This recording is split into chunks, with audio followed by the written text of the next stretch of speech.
This podcast may contain language not appropriate for children. So keep a fair distance away from the battle tower, because there's a good chance that isn't rain. I do actually wonder if Hoven called the changes in the Viz edition this time or not. What? No. What? What are you talking about? Okay. Oh, boy. Don't worry about it. Don't worry about it. We'll get into this later. We'll explain. Okay.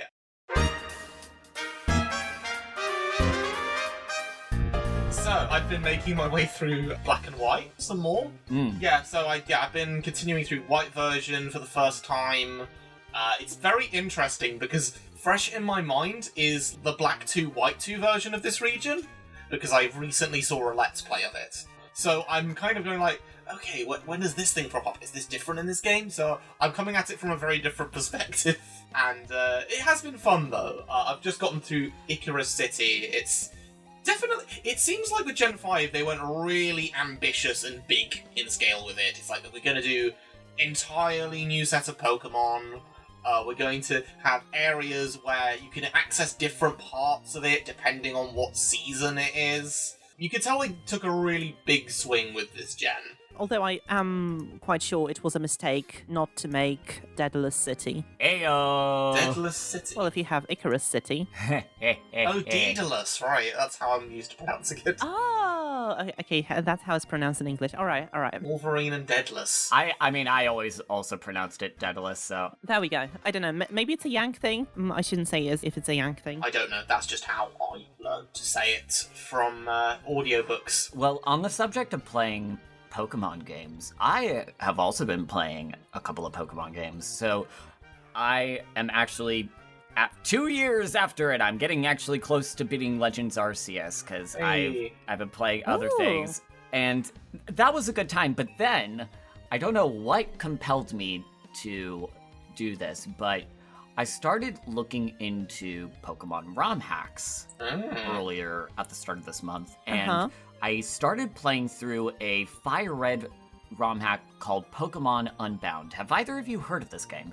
I think you might have linked it some time ago here. I think the one that I linked was a Pokemon Special. Oh, right. It's like an adaptation of the Pokemon Adventures manga, but no, the Pokemon Unbound is this very ambitious ROM hack. It's this total conversion of Fire Red that is set in a completely new region. It doesn't have new Pokemon in it, but it has like a lot of these interesting quality of life type things that they've added that really streamline the experience, but also, unlike other ROM hacks, it's completely full. Certain ROM hacks that are ambitious like this don't necessarily get far enough to complete the whole region, but they've not only completed the full region, they've added this really thorough post-game, and they've also added in a number of future mechanics like Mega Evolutions, Dynamaxing, and they have basically all the Pokemon up to Sun and Moon. Wow. In sprites? Yes, in sprites. Interesting. It kind of sounds like Pokemon Radical Red, which is a ROM hack that my nephew has been like talking about for ages now to me. But no, this sounds interesting, especially since it's a new region. Maybe that's what we can nuzlocke after Black 2 White 2. It does lend itself very well to a Nuzlocke run, because one of the interesting things about how it adds these quality of life updates is by giving it a modification to the kind of difficulty, because you can play it on vanilla difficulty, which is like standard Pokemon game, but then they have an extra challenge mode difficulty where they encourage you to put a lot of focus on EVs and IVs, and also it's a very thorough thing, and it's very impressive. And it also features music from frequent music provider Zane. Ooh, lovely. Oh, sweet. Nice. A lot of talented artists behind it. Team Skelly. Playing that, and then reading this arc, not to get too into like the specifics of Pokemon Unbound, since that's not what we're here to talk about today. We have not been paid by the team of Pokemon Unbound to talk about this. We are just fans. I mean, Henry is. Yes, we have not been paid by just hobbyist modders. But one of the weird things is that the evil team also have like a medieval knight kind of aesthetic going on, kind of paralleled with Black and White as well, now that I think about it. Interesting confluence of events. Very much so, and very interesting for like an American-based region, but we'll talk about it more in a few podcasts time. When we get to that arc, yeah. But yeah, speaking of a game that lends itself well to a Nuzlocke, well, let's talk about the third Dex holder of Hoenn. We had the coordinator, we had the challenger, and now we have the true Nuzlocker. Oh boy. Welcome, dear all, to Podcastmon Adventures. We are a retrospective podcast aiming to discuss the Pokemon Adventures manga, aka Pokemon Special, arc by arc. I'm Wensleydale Cheddar, they, she, and who do I have here with me? I'm Hoven with an H, he, him. I'm Henry Kathman. He, him. Lovely. And last we left off, we had a whole Dex Holder reunion, battling with Team Rocket over a cross-game legendary on Sevi Islands, with the parentage of everyone and the mother, pun not intended, on the line. So what are we chatting about today, Henry? Well, we are chatting about a rather stone-cold edition of Pokemon Adventures with the Emerald arc. Boy howdy, the publishing info of this is a little weird, because they were publishing it in Pokemon Special Chapter 303 up to Pokemon Special Chapter 337. This takes place over a nice compressed 4 volumes from Volume 26 to Volume 29. Written by Hinenori Kasuka, art by Satoshi Yamamoto, translation by Tetsuhiro Miyake, English adaptation by Brian Turnage, lettering by friend of the show Ace Christman, original series design Sean Carrico, original series editor Annette Roman, collector's edition production artist Christian Melodin, collector's edition design by Julian J.R. Robinson, and collector's edition editor Joel Enos.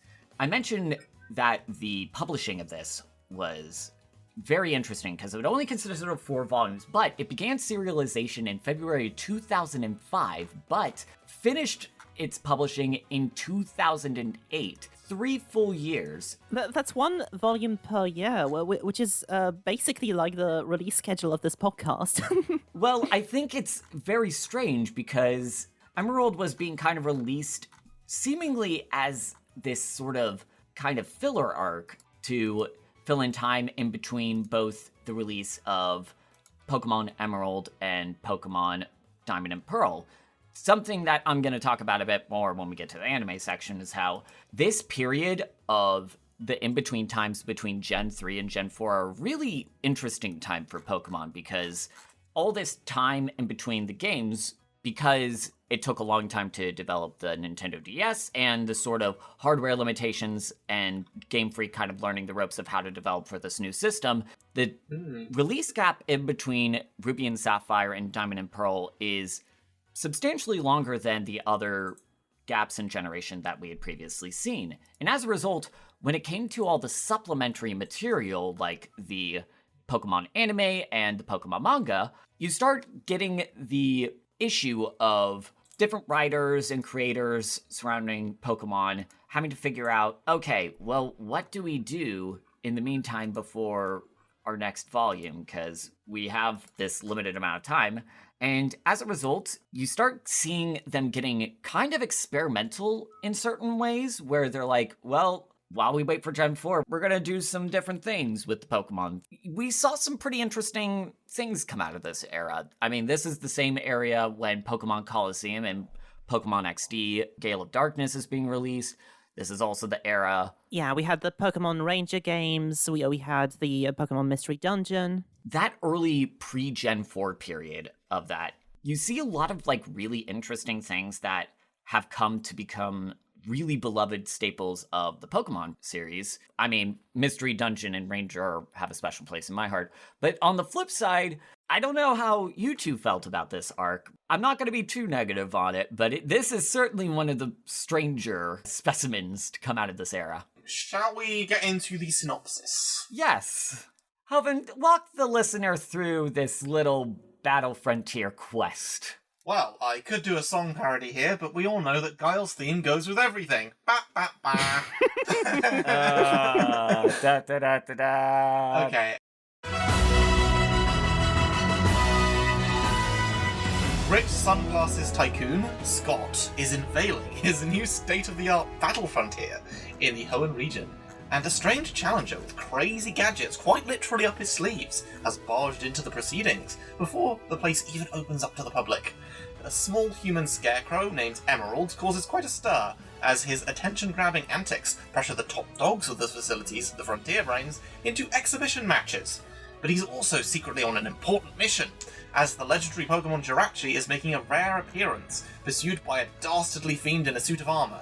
Scott and the Brains, finding out about this, of course do nothing to postpone the large public event. After all, an incoming potential calamity, where your only line of defence is a small group of hot-headed disasters? What could possibly go wrong? Yeah, this arc was an interesting one. So it had a very awkward start to me, but like the further I read, the more of it I felt I enjoyed.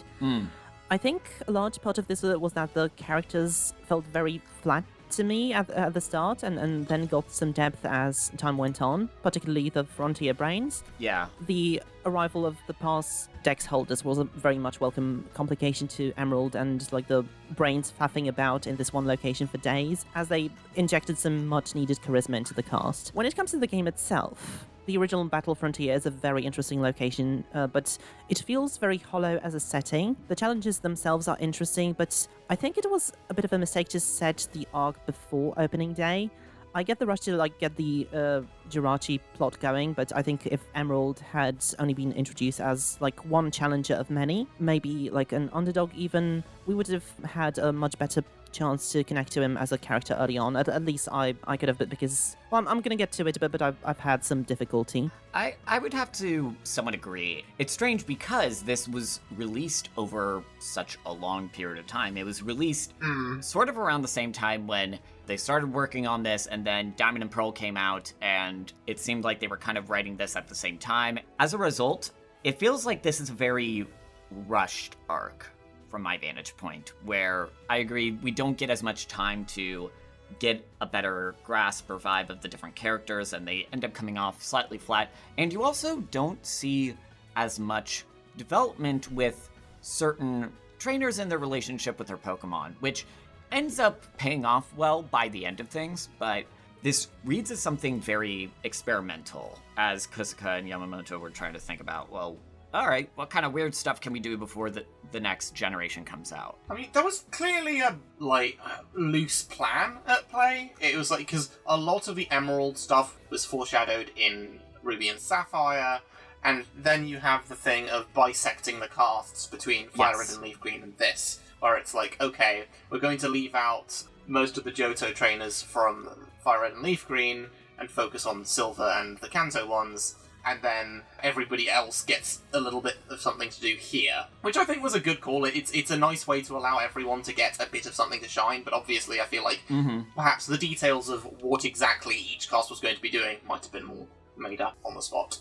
Yeah. Coming back to fleshing out the characters over time, it's kind of a catch-all criticism of Kusuka's writing, but yeah, please extend Act 1 a little more. We swear we won't stop reading if you don't go to the big set pieces immediately. Yes, trust me, you have plenty of time to do all your cool action scenes, Kusuka. We know you like writing those elaborate battle and all the different battle strategies, which, to give credit to Kusuka, this is definitely where we see the writing and art surrounding the Pokemon battle specifically a lot more elaborate and likewise a little bit more engaging in certain ways, where something that Kusuka and Yamamoto really enjoy in a lot of the past arcs is being able to get into some of the nitty-gritty battle strategy that can be found in these different chapters.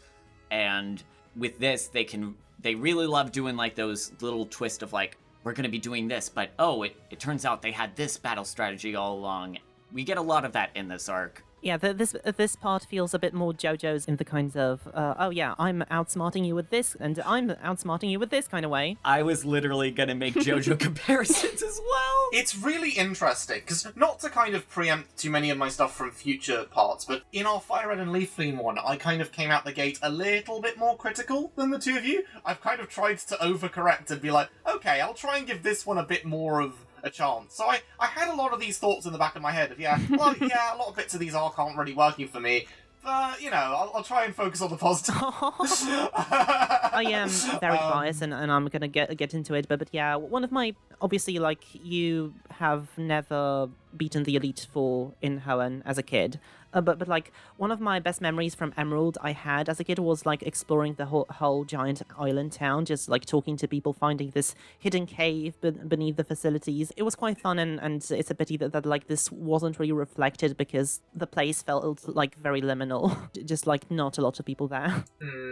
Yeah, as someone who didn't have any experience with the Hoenn Battle Frontier, it's interesting to see them attempt to translate those mechanics into this, because the main premise of the Battle Frontier is, okay, now that you've beaten the game, we're just going to let you battle and do all these, like, weird sort of different type of challenge runs, which was something that never really appealed to me as a Pokemon player. I was always much more interested in the world exploration side of things, and instead of, like, the sort of deep mechanical strategy side of stuff. I will say, this is an arc, as the name might imply, is very focused on battle, as this is the Battle Frontier.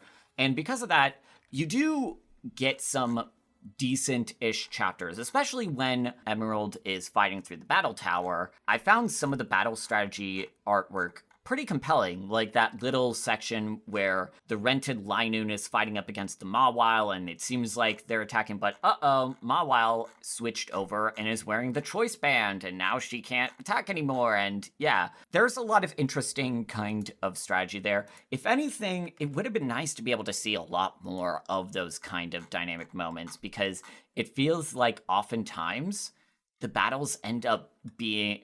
They have to go from battle to battle to battle really quickly, and we don't get as much of a play-by-play for, like, some of the action. Although, considering the sheer number of battles, I think that's pretty understandable why they wouldn't have wanted to draw that. Well, speaking of mechanics, I feel like we're slowly transitioning into it. So shall we get into the game adaptation section? Sure, let's do it.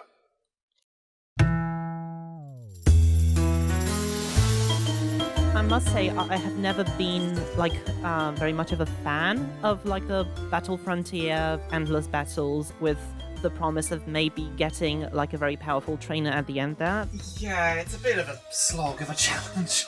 Yeah, especially because, like, my main experience is the battle fight area in Diamond and Pearl, but it's a thing where it's like, oh, you'll have, like, this big streak where you're like, oh, 26 battles in, oh, I'm so close, and then just one random team matchup just wipes your team immediately, and there's very little way to be able to anticipate that kind of stuff. And then in the Hoenn one, you have to do, like, 70 battles, and oh, come on. Oh my god. It kind of feels like the equivalent of, like, the Pokemon Mystery Dungeon post-game dungeons, where they're just, like, getting close to 100 floors in length, and you're like, oh god, this is not worth it. This doesn't really add to the challenge in a meaningful way, it just makes it more frustrating. I mean, I like it in concept. It's kind of like, shows you, like, the cap.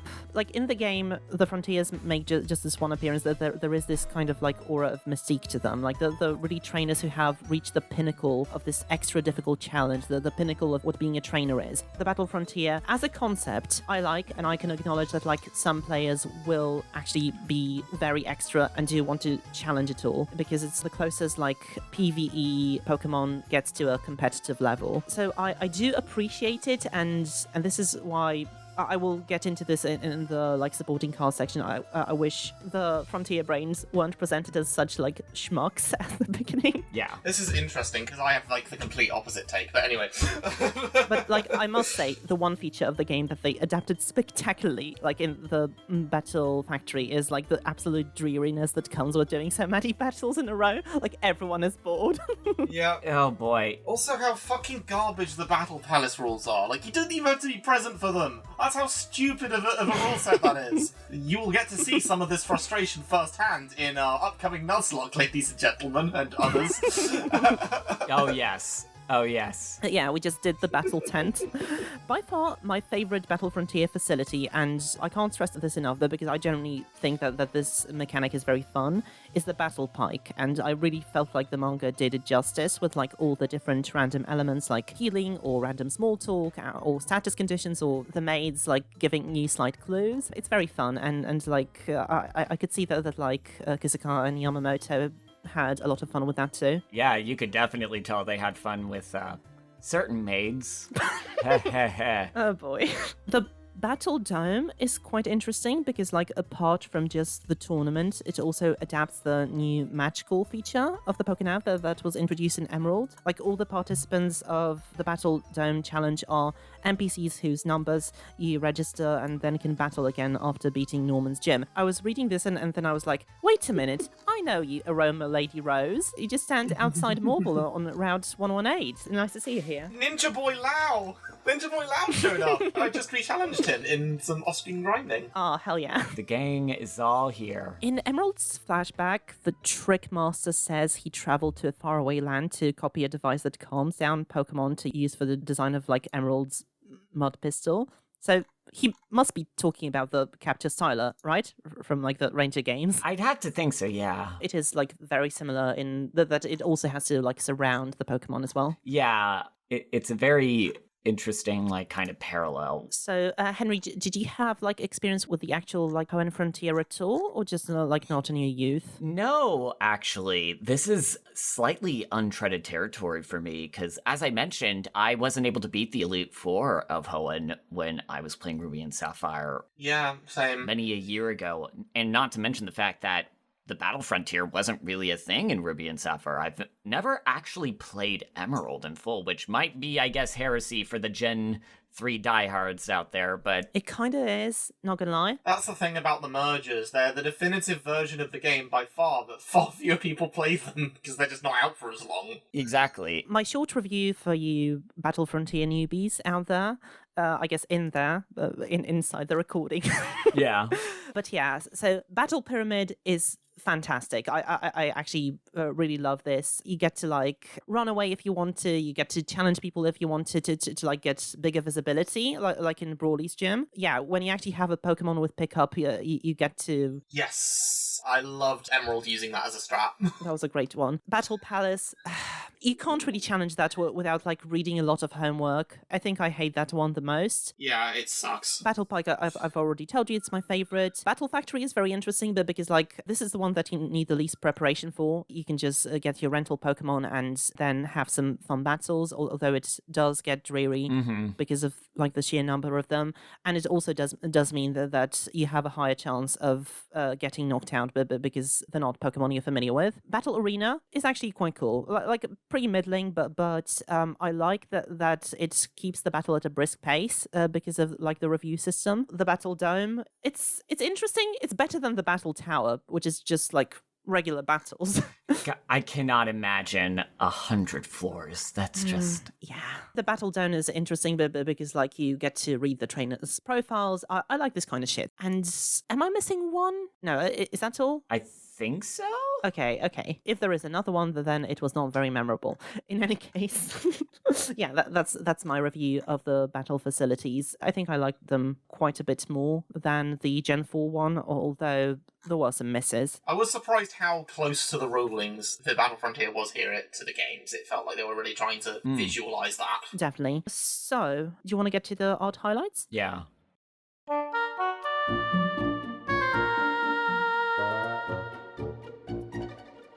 Okay, so I know I prefaced with I was coming in more easygoing on a lot of elements of this arc, but there's one that I can't really hold back about. Oh boy. Emerald looks so dumb and over-designed. The scarecrow limbs could sort of work on their own, but then the hair horns and the gem and the eyebrows, it just overcomplicates the design so much. He looks like a late-stage Yu-Gi-Oh! Spin-off protagonist. I was going to say he looks a bit like Link, who uses way too much hair gel. Oh my gosh. Maya, it's interesting that you mentioned JoJo earlier, because that was the comparison I was going to make. Oh, that's brilliant. Yeah. It's like someone took a Sonic OC, but then turned them back into a human. I mean, Emerald, it's right there. But this is kind of one of the things I was mentioning about how, like, oh, yeah, they really wanted to go, like, experimental and stuff with this. And I feel like Emerald's design, I'm trying to think about what would have been a better pick, because, like, I feel like having a slightly different hairstyle would have been better. Maybe not giving the really long bug antenna eyebrows. Wally, just have Wally. Sorry. Yeah. I feel like just ditch the silly hair and the eyebrows and it could work. Mm-hmm. Especially since the hair is quite similar to, like, Pearl's design as well, but it just looks a lot worse. I will say I do appreciate, like, the little person representation when it comes to Emerald, but because I assume that's what it is. Yeah. Yeah, I think that bit is fine, and we'll talk a little bit more about Emerald stuff in a second. I don't mind the gadget part of things as much as, like, some other folks might, but I'm just very curious what was specifically acting as an inspiration for the design, because I've tried looking up information to see, like, what they tried to base the design off of, but it doesn't seem like that's much of a thing, because he's not based off of any game characters directly, which I think it's a testament to whenever Yamamoto and Kusaka are creating completely original characters, do not steal. Their first instinct is, okay, we're going to make something, like, completely different. We're going to do something that's our own spin. And sometimes that really works. In this, I really don't want to come too negative on them, but I think you're right. It is a bit over-designed. I think in some cases, like, Yamamoto's art doesn't really work that well for Emerald either way, because there is this one panel in the Battle Arena match where Emerald tells Sudowoodo to keep fighting, and I get that he was, like, meant to look determined, but his expression doesn't make that clear. He just like looks very constipated. It looks like something out of a gag manga. Yeah, it doesn't help that from a design standpoint, Emerald, their hair takes up so much of their space, their face is, like, very low, and because of that, when it comes to exaggeration, when they start exaggerating, like, their faces and stuff like that, yeah, it doesn't end up translating as well. If I had to guess what happened, when they were writing this, they were thinking, oh, okay, we're gonna make this person, but then they realized, oh, shoot, they look way too much like Wally. If we don't change them, we gotta do something to differentiate. I'd have just given them long hair. Yeah, maybe just, like, have them have their hair down. Because I believe that's what they just look like from the end of this arc, and then I've seen, like, some volume covers for Omega and Alpha Sapphire, and yeah, that seems to be what the design looks like. Hey Hoven. Uh-huh. Hey Hoven. So do you know why Emerald really likes going up on balconies? Why? You notice how there is, like, a can of soda that he pulls out? Yeah. Oh, was that meant to be peeing? Yeah. Yeah, he's meant to be pissing there. Emerald's a little piss boy. That makes so much that makes a lot of... The mannerisms match up with it, the reaction from Ruby being so over the top. The thing is, it would work with Juice. He is the kind of boy who would get really, like, I'm all covered in stuff. It's all sticky, but, yeah. It's so strange that they do so many of these, like, comedic kind of moments that they've added in. I love how he added this image twice in our group chat. So, yeah, I was getting the other run in. Yeah. I think, like, the vibe that they were trying to go for with Emerald, and we'll talk a bit more about this in the characterization part of things as well, but the design is supposed to try and reflect Emerald having a seemingly more childish exterior. His gadgets are playing off of different toys. Like, he has a water pistol, he has the little grabbing arm things that Nintendo used to make, he has, like, his little soil launcher thing that looks like a little... I don't know what specific type of toy that's supposed to look like, but I think all of that kind of stuff is, like, reflective of them wanting to, like, we're gonna make a silly little jokester character, and... Which is weird, because in some ways he is, but then in some ways that's gold. So Yeah. Yeah, we're gonna get to that in a bit. I love how when Emerald pisses on Ruby and Sapphire, when they meet each other for the very first time, they are drawn with those sketchy, squiggly lines. It's like honestly the most entertaining part of that gag. It's I just didn't expect that shift in art style. yeah. My favorite part from when Ruby and Sapphire first meet Emerald is this one particular panel that I'm about to share where it kind of looks like these stick a gun up to the screen type meme edit where like Ruby is just like, what are you here for?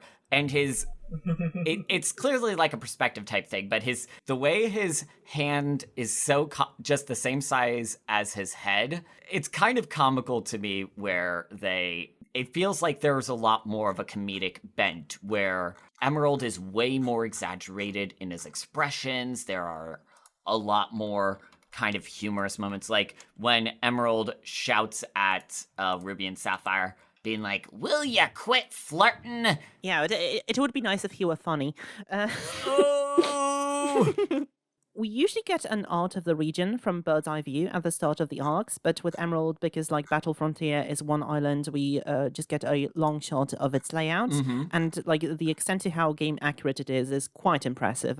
Again, I have explored this island to an extent, so I can very much appreciate that. It is interesting because it is this much smaller location that they've had to try and translate all of this.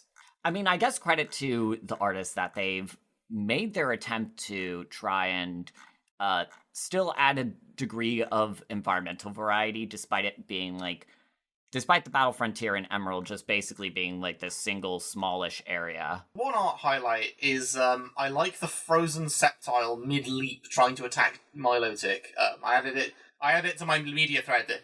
It was very cool and dynamic. You can really see kind of the motion that they were in the middle of making. Oh yeah, Yeah. I wanted to highlight that as well. That's the thing. I can't hate a chapter of this that gives Sceptile a lot of cool stuff. Too much. I actually really liked seeing a trademark Yamamoto big battle splash page again when Guile sends all the rental Pokemon against the newly reunited 10 Dex Holders. It like seems like we really haven't had one since Gold, Silver, and Crystal, and that was a really good one to try to see all the details. Yeah. The big group shot that I really loved was all of the starters shown from profile right after they take out the sort of the perfect chaos from Sonic Adventure 2. Oh my god, this arc is so Sonic coded. Yeah. Just Emerald going, "You're too slow." Oh my god. It's a nice panel.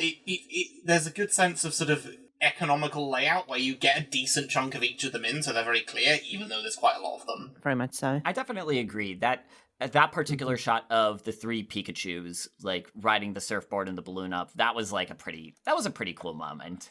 The other major art things that I would want to highlight, speaking of Pokemon battles, there's one particular Pokemon that I would want to highlight that really stuck out to me, and that is Greta's Umbreon. For some reason, Kusaka decided to draw Umbreon very kick-heavy, where we see so many shots of Umbreon giving Garfield energy, if I'm going to be honest. It makes sense, but because like she's like a battle girl plus, so like her Pokemon are also martial artists. Yeah, I think it's just kind of weird because it's so strange to see like one of the evolutions just being kind of singularly like more upright on its feet. They're quadrupeds. It's so like its arms up and then kicking out and smacking with the feet. That's I love Cats and Dogs 2, The Rise of Kitty Galore. oh yeah.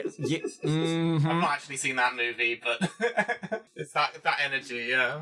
Yeah, no, it kind of gives that energy. The other major thing to highlight with Umbreon is that one particular shot where dozens of the Umbreon emerge and are attacking some of the different Pokemon, and there's just one Umbreon that's just like clamped right on top of a Slacking's face, which is I don't know. I feel like the furries were very happy about that. Yeah, I wasn't gonna say anything, but that was the other major thing that came to my mind when I saw Umbreon upright on its feet kicking. I'm like, oh, this thing is giving real Persona vibes.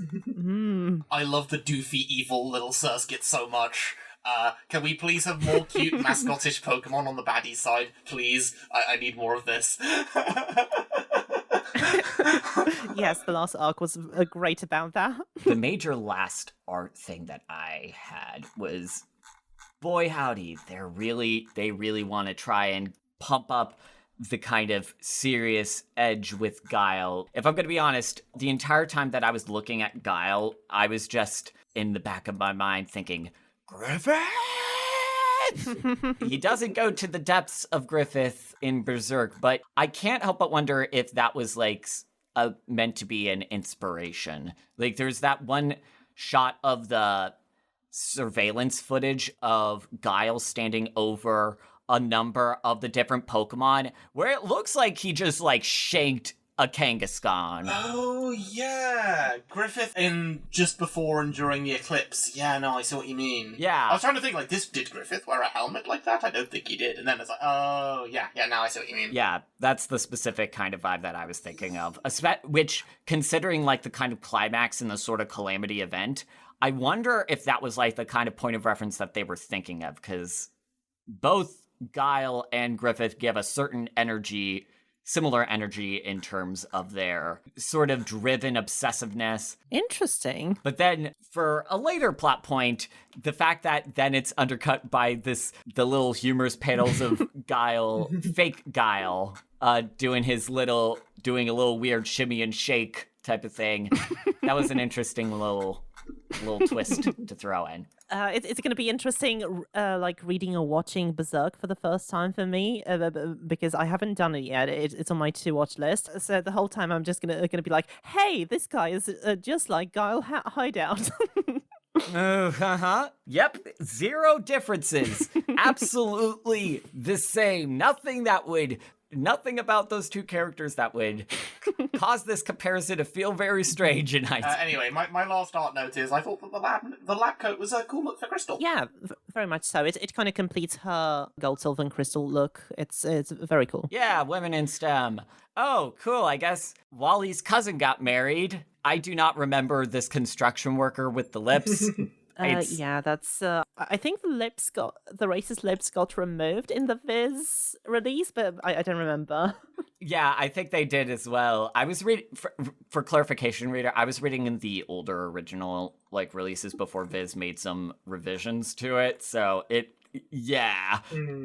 not great. The last thing that stuck out to me was Riley was his name, by the way. Riley, apparently, which is interesting because another Riley also appears at the end of the arc. Anyway, never mind. Yeah. For reasons that I'll get to in the anime section, seeing that panel where Scott suddenly goes like deathly serious on them, it was so strange to me of like, oh, something that I was not expecting, because he's such a weird character for more reasons than one. And so to see him go very serious in that moment is, I don't know. His characterization in the game is very ambiguous. It kind of just seems like he's scouting out the trainers. He doesn't seem to be a much more comedic character than like other characters. Does he fly around on a UFO in the game? No, he doesn't. Okay. I love the fact that just like the Trickmaster's flying machine is just a vehicle that people in Hoenn use now. Yeah. Also, in the Nuzlocke, we turned him into DJ Crazy Times. Hell yeah. Anyway, do we want to get into the character section, talking about the Dex Holders? Yeah.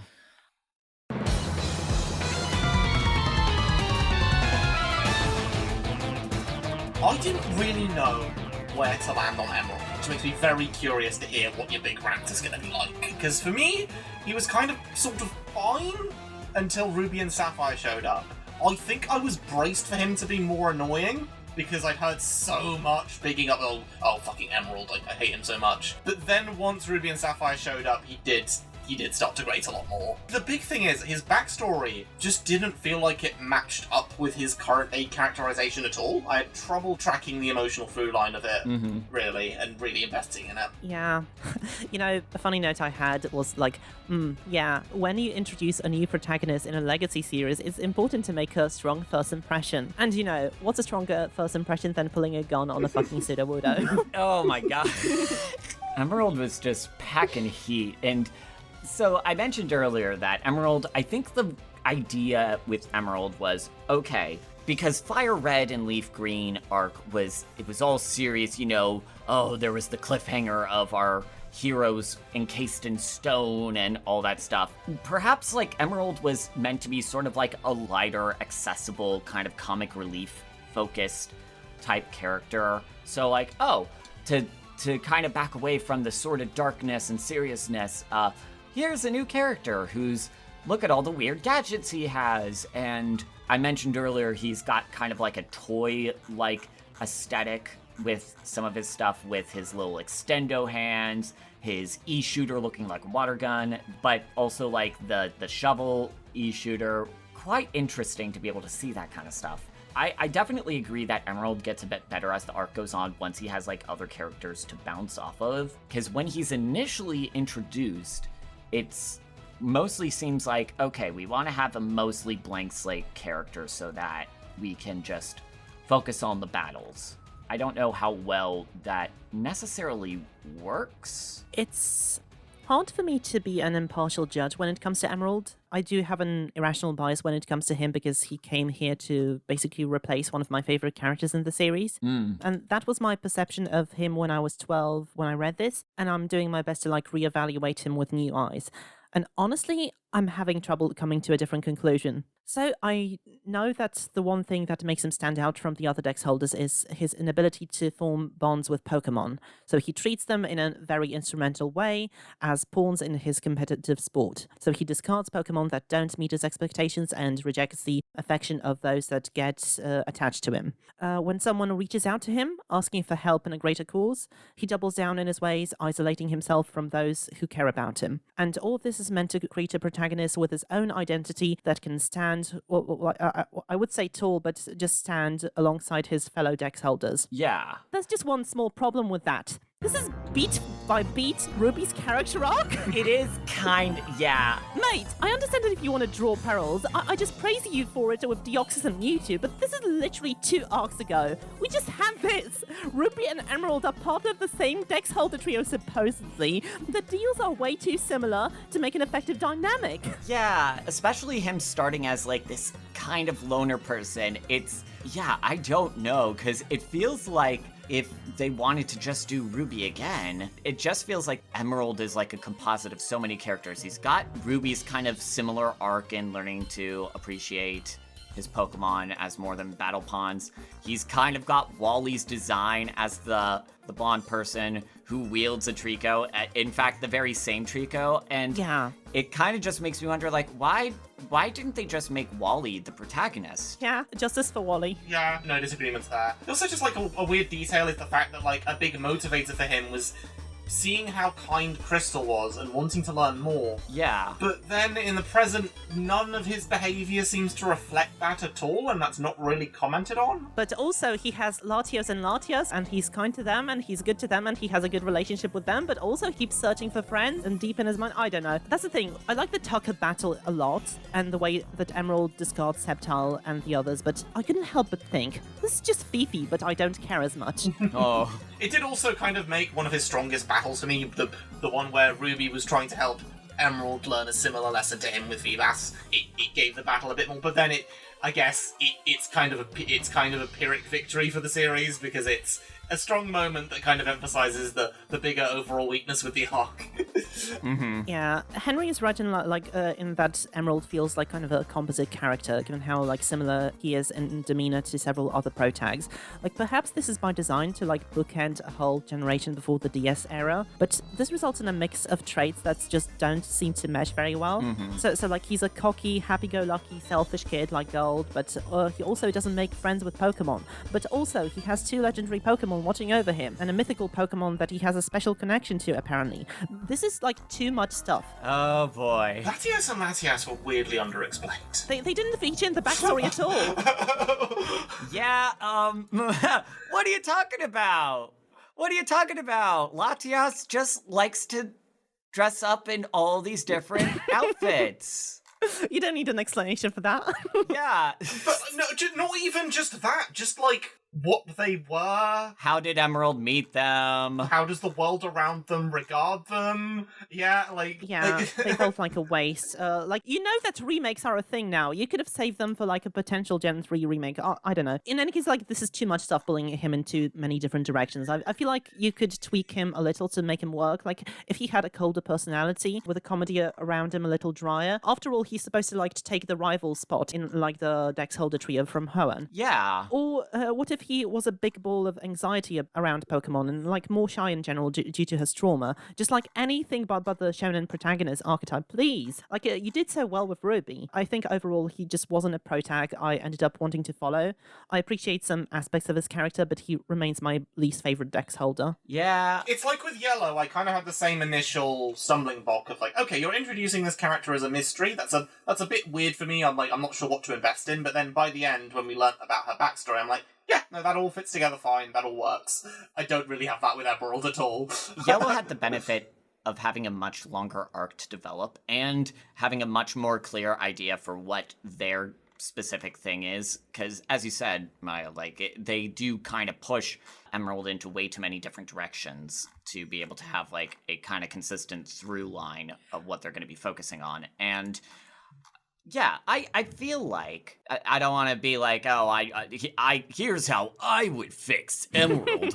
But if they put more of a focus on not forming attachments with their Pokemon and putting more of a basis on having them be sort of temporary allies, I feel like you could have a lot of fun with that. If anything, because of that, why not make Emerald a Pokemon Ranger? Oh, yeah. Because he'd be a fish out of water type scenario, but because he would be a ranger sent into the battle frontier and he has to battle. I mean, the complicating factor of this is that Pokemon Ranger was initially released in May 23rd, 2006. So it's unclear if Kosuka and Yamamoto would have been aware of this. I would have to assume that, like, they would be given, like, some insight into, like, hey, future arcs are going to include these kinds of things, because, again, we'll get to the anime comparisons later, but it feels like a good prime opportunity to be able to emphasize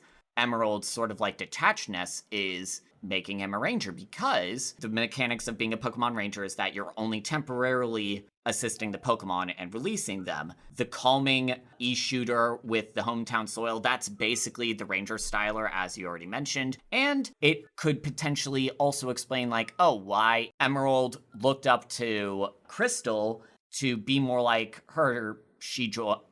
Emerald joins the Pokemon Rangers, and that's why they're sending him out to the battle frontier because, oh, hey, Professor Oak gave the Rangers intel that something big is happening. We're going to send you out there type thing. Yeah, you'll be good at calming down and subduing Jirachi. Yeah, exactly. Can I just fucking say that I hate the line, I don't like Pokemon battles, I like Pokemon. And people who like Pokemon, and people who like people who like Pokemon, and people who like Pokemon who like people who like Pokemon, and people who like... And girls who like ramen. They really did turn the shonen protagonist up very, very high on this arc, which isn't inherently a bad thing. Like, we've seen them do sort of classic shonen type stuff earlier. I was all in on it in most of Ruby and Sapphire. Yeah. The main thing that didn't help it was the fact that Emerald was by himself. Not fully by himself. We'll talk about Todd in a moment, but with Ruby and Sapphire, that sort of shonen protagonist type of stuff was complemented by Ruby and Sapphire's relationship, whereas without that there, Emerald doesn't have as much of a person to be able to bounce off of, which is why I think we ended up warming up to Emerald a little bit more in the latter chapters when Emerald actually has a person to work off of.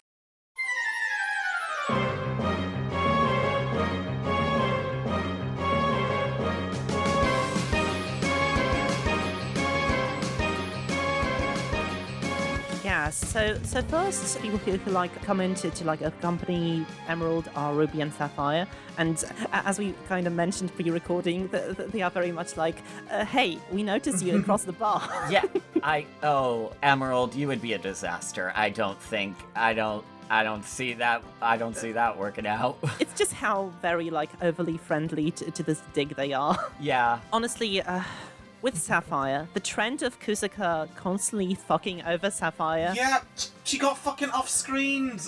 Continues when he completely skip over her battle against Tucker. She's the challenger, my foot. Yeah. Battle Frontier is kind of a challenge. It would seem that she would be kind of interested in that, but no, she's not interested at all. She has to spend the arc fretting over Ruby blanking her confession. Mm-hmm. Come on, this was a Kyogre-centric arc too. You can't give her anything special to do? Come on. Yeah, yeah. You have one more chance, Kusaka. Oras better be fucking good. It is a very interesting thing, yeah. Well, she is supposed to be an alpha in that one, so... Oh, God. What if Omega Ruby and Alpha Sapphire are just an Omegaverse fic? So the other Dex holders that show up, we do also get a surprise. As we mentioned earlier, Crystal and Gold end up having a appearance in this, and yeah, Gold's big rescue moment was very satisfying. It was cool to see him again. It's been long enough that it was a cool payoff. He's back. Yeah, I appreciated that. Honestly, I can't blame him for taking Crystal's spotlight. He's such a charismatic character that everyone gets caught up in his pace. His 90s kid energy felt like such a breath of fresh air. He goes party time, and I'm like, yes. It's when he appears, it's where the action starts. Okay, I think I realized my main issue with Emerald characterization-wise. Gold, as you said, has 90s boy energy. So he's Sega Genesis Sonic the Hedgehog. Emerald is 2003 Sonic Adventures era Sonic the Hedgehog, where he's very just turned up full Sonic X, nothing personal, kid, seriousness, where they really, really want you to take him seriously, even though he is a guy that uses a magic hand extendo arm thing. Speaking of time passing, Gold has definitely matured since the Gold, Silver, and Crystal arc. It's cool to see him take a command in the field, utilizing his pull techniques, ordering the flying Pokemon to distract Archie and so on. No, it's really cool, and he becomes kind of a big brother figure to Emerald so quickly. Both him and Chris becomes sort of inspirational, admirable figures to Emerald actually, and it's kind of a nice dynamic. Also, he called Silver his boyfriend. Buddy. And then got flustered when he realised that Silver could hear him. It's nice though that even if Gold has good technique, he's pretty bad at training his Pokemon, as evidenced by the fact that it took him so long to master Blast Burn. Very necessary to distinguish the characters at this point, and now that everyone is interacting together. I also love the fact that Ruby and Sapphire are so done with his lies. They're so sick of him. Yeah. Can't say I blame them. Any thoughts on Crystal? She's fine. Kind of wish she got a little bit more to do. And I feel like I kind of wish that they highlighted the connection between Crystal and Emerald a bit sooner. Yeah, it's we have that whole reveal of how much she means to him, but then they don't really have a conversation after that. She does develop a very interesting relationship with Professor Oak, though. Crystal Command Center is very fun. I like her taking the post as Oak's primary assistant, and it keeps her in the loop of the overarching mysteries for the future of the series potentially. And then even after Gold kind of hijacks the mission, she still gets that moment where she gets to be a bit of a mentor to the Hoenn Dex holders. So that's nice. Yeah, and she was the one to introduce the Gen 40s via interrogating Archie. So that was fun. I also find it extremely funny by the same token that she's the de facto leader of Emerald's mission. But I mean, she's the one with the most brain cells, so yeah. But only until Gold enters the frame, then he takes all the spotlight away. But again, I forgive Gold. I feel like Gold still defers some authority to Crystal there. That's fair. She's the person, she's person in the chair giving the orders while Gold and Emerald do their weird stuff. They are the cops who don't play by the rules. Oh god, yeah. Again, more reason why to make Emerald the Ranger in this. It's also funny how Emerald goes, if I don't capture Jirachi, I'll lose my job. You can definitely see Crystal's influence rubbed off on him. The generational trauma continues from Crystal's mum. Emerald just drinking a juice box, being the chief's on my butt right now if I don't get that Jirachi. They're kicking me off the force. Yeah, I'm now just going to imagine Emerald with the Brooklyn accent this entire time. So... I mean, he is from... no, actually, he is from home, but he's from Hoenn, yeah. Then he grew up in Johto. Johto is Osaka and the Kansai regions, so that's usually where you get Brooklyn accents in the dubs. Oh, really? There you go. Yeah, there we go. I do actually have some thoughts on Ruby. It's good to see, though, that he is still a flamboyant city boy that doesn't like piss. He doesn't like piss at all. Yep. It probably helps that he's around other Dex holders, so he needs something to distinguish him from the other heroes. And one of the things is his glasses, which becomes a staple of his character design. I love how much in his element he is during the dome battle. Like, he makes sure to take the best photos of his team, like MCs the whole fight with dramatic monologues, as you pointed out. He's a performer. And that's true. Ruby calling Sapphire talking to Winona meaningless chatter is speaking of like game adaptation stuff, it's a great adaptation of Brendan's misogyny. It's absolutely fantastic. Yeah, God, Brendan, he just has not drunken any of the respect women juice. It's just it's just people say that like the jerk rivals ended with Silver, but people just don't count Brendan. He's like the biggest jerk of them all. I mean, do we have any thoughts on any of the other Dex holders? Because the remaining Dex holders just kind of show up for their final climactic battle, and I just still have some on Ruby. Having Fifi fight with Sceptile was admittedly like a stroke of genius. Like, we get the peril of Pokemon being separated from the trainers and reunited with them by sheer fate. I did also like the return of like the better than the green one gag. The start of the Ruby and Sapphire arc where he just discarded Trico, and then Sceptile gets really angry at him. Now it makes so much sense that we got that question out of context. Because I feel like a lot of the Reddit users have like they have a lot of foreknowledge of the series, so they're asking questions with that in mind. Whereas, in my case, reading for the first time, or in your case, is rereading for the first time in a while. So, and yeah, Ruby and Sapphire are very cute over the course of this arc. I love these bickering goobers, no matter what, and they really do add a lot to the dynamic. So yeah. Okay, so Silver. I like that he mastered Hydro Cannon in an instant because he was so happy after being reunited with his boyfriend. I also do find it funny how he just forgets about Giovanni immediately and is like, sure, tournament. We've got to get to the tournament. Yeah. And of course, Red had to say, why don't we all have a tournament together? Yeah, it felt like, because, I mean, it's fair, they just had a big arc right beforehand, so the revived Dex holders didn't really get much of a spotlight. They were more there for the crowd's shots, and I think it makes sense. Red is a poly icon, but he just doesn't realize it yet. Speaking of poly, that's a combo attack with like Poliwrath and Polybow. That was nice. Also, small himbo moment when just everyone wakes up ready to battle, and he's the only one who's like, hey, well, weren't we just in Vermilion right now? What's happening?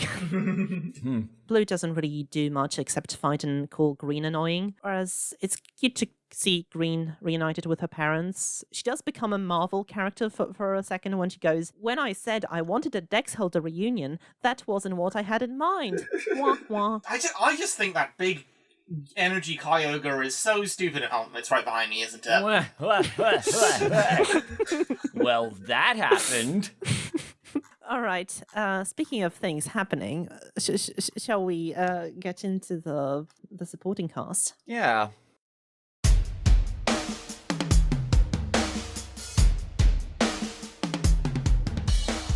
Let me just start off by saying, I mean, all these different Dex holders are representatives of different protagonists, but I will say it's nice to see another protagonist, Todd Snap, Return of the King, actually finally get his dues in this arc, even though he gets zero to do. I don't think they even say his name. No. They do not say his name. He was fine. He mostly served as like a Mr. Peanut gallery and someone Emerald could talk to before the other Dex holders arrived. Yeah. But like he was no Bill. He wasn't very distinct. Yeah. No, he wasn't, which is, it's strange because like when Todd shows up in the anime, they kind of, like, he's also a bit generic vanilla shonen protagonist in that as well, but it seems like, it feels like there was a lot more of a chance to be able to have like some kind of like element of him being like a reporter. Like they could have turned up like the Lois Lane energy on him, like yeah, he'll do anything to get his story, even if it means like he'll fist fight Kyogre or whatever. Like that would have been cool to see, like, that extra little layer of, like, stuff. I do think it was fun that they decided, like, oh, wait, we have a journalist character. Why don't we give a reference to this game? I like that idea and concept. I just wish they gave them a bit more to do. They did a very nice tie-in to Pokemon Snap at the end of the arc with like Oak sending him to a remote island. So nice, just like little tie-in there. I will say, won't deny that the characters could be a bit flat, but I actually like the concept of the Frontier Brains being largely hot-headed, competitive, and performance-driven. I think... Because we were saying this about Whitney, if you kind of make everyone kind of a more mentorly character, it's a bit monotonous. So I think that's kind of makes for a nice contrast in that they're less there to impart lessons and more to put on an impressive, inspiring, and lucrative show. I mean, that's fair, but like from my point of view, it's like the Frontier Brains are the ones that I haven't defeated ever. Because they are very difficult. They're the people at the top of the mountain that you try everything to get to in this Sisyphean task, and yeah. Yeah, I guess I'm coming at this from having never even tried to challenge the Frontier Brains in the game, so... But, like, you see them with all those legendaries, and I'm like, was it really worth it? Was it really worth, like just putting those legendaries in the... They really just mean nothing? I don't know. It is interesting. I think it is fun that they made this sort of, like, animosity between Emerald and the Frontier Brains, which I think added a slight layer to the actual battles with the Battle Frontier, because I think without that, that would have been even more of a slog with that kind of stuff. The fact that they don't want to just beat, like, Emerald, they want to, like, put this self-centered, give him a taste of his hubris type of thing. If they wanted to, they could have, like, emphasized, give them, like, a Greek pantheon kind of vibe to them. Like, the Battle Frontier is like Mount Olympus, and these are Greek gods were also hot-headed, self-centered, and overly competitive with one another. Yeah, it's a good point. I do kind of hate that there's like no build up to them, that they just like all make the appearance together at the beginning, and then they just like all watch Emerald's battles together. It's like, my dudes, don't you have any like stuff to do? No. Other battles to do too. Also, the fact that they just like catch all the Reggies and Raikou just like before the whole arc, that feels like that should be way bigger of a deal. And then the actual fight with Noland is really cool, but like they all have to be the peanut gallery, makes them look like small fiber. But yeah, the trend I experience is that the brains grow on me after the subsequent battles, despite the rough start. But then Archie just no-sells them again, and they need Emerald to hold their hands through the entire investigation. My god, what's her face? Annabelle got nothing. Yeah. She was like the team leader, but then she didn't actually get to do a proper battle as herself. I do like her being the leader because of her defining characteristic being sheer talent. That was great, and that was also like a reference to the fact that the Battle Tower was the first facility that was introduced in Crystal. I like for Noland, I like the idea of him going up to the programmer and being like, yes, it is absolutely essential that we program one of the simulation trainers in my factory as a girl in a bikini. This is very important to the sense of immersion. I was also today days old when I realized that the Frontier Brains were named after the symbols. So there's like Tucker for tactics, Noland for knowledge, Annabelle for ability, Greta for guts, Lucy for luck, Spencer for spirit, and Brandon, of course, for courage. I mean bravery. As someone who didn't have as much experience with the Battle Frontier and stuff, the Frontier Brains were fine. But the thing for me was there was just some weird unhinged energy with Scott. I do actually love that, because Scott knowing more than he seems is the right kind of move for the character, given how like he's kind of been seen scheming something in the background for quite some time now, and that's kind of how his appearances in the game feel like. It feels like they could have really turned Scott into a Yu-Gi-Oh villain if they really wanted to, because he's like got the weird flying contraptions. He's just a mysterious like rich person who decides to build a whole battle theme park. Guy's got Seto Kaiba energy. He is plus size Seto Kaiba. Yeah, part of me feels like he's a missed opportunity. Like he's got such an interesting like way of being. It could be interesting if he like remained like a neutral schemer trying to accomplish his own selfish goals in the background at least. I did appreciate him going, you fuckers are going to use my land to wage this big battle. The least you can do is give me Jirachi's last wish. Yeah. I was caught off guard by Greta carrying 3 Pokemon in her hands at once. Like, girl does not skip leg day. I also love how she first carries them all and then only calls them back into the balls. Like, girl, it's not the right order of things. Tucker being very kind of preening and flamboyant is fun. I've got to say, he absolutely does not tuck. Just look at that David Bowie in Labyrinth tier bulge. Oh, yeah. I also liked his determined look before the battle with Sapphire when he says he wants to get stronger. Because like up till now he's been pure comic relief, and he does have this like very flamboyant design, but then he gets a serious moment, and yeah, it actually does hit for me. Yeah, well, I mean, the fact that he was the first Frontier brain to actually beat Emerald, I think that is credit to them. That's like a nice little thing to see, because he would not be the one that you would expect. Yeah, definitely. So Spencer is interesting. Like, Kusaka took the like alpha markings from his design and like made it perfectly time to the Kyogre and the blue orb. I feel like it's really cool stuff. It's interesting since like, unlike Annabelle and Brandon, he doesn't get the legendary that he had in the game. I guess it must be because like Suicune had such a crucial role in the Gold, Silver, and Crystal arc, but he does make for an effective red herring too, as like a man full of mysteries. First, he approaches Sapphire in like this very ominous way. Then he locks Emerald in the challenge with him and like refuses to answer the other brains' call for help. Also, he just bonks Ruby on the head, which is quite funny. One could say that these Frontier brains were quite legendary. What did you think about Archie? Before finding out who Guile was, I did kind of vibe with it. I don't know what it was about Guile that made him seem like a much more interesting villain than the villains in Fire Red, but maybe it was just that design and the idea of like the way he kind of paralleled Emerald, of how like, oh, similar to Emerald, he's also directly fighting against the Pokemon. And there's the part of my dorky 12-year-old self that like finds the idea of like, ooh, he fights a Pokemon with a sword. Yep, I remember you telling us about your OC. Yeah, it's something that's like, oh boy. There's part of me that's like, okay. And the fact that they actually tried to give slightly more justification to it as well, of like, oh, it's not just him like fighting with the sword. The fact that the sword is there because it's like made out of light screen, I guess, and it reflects Pokemon attacks.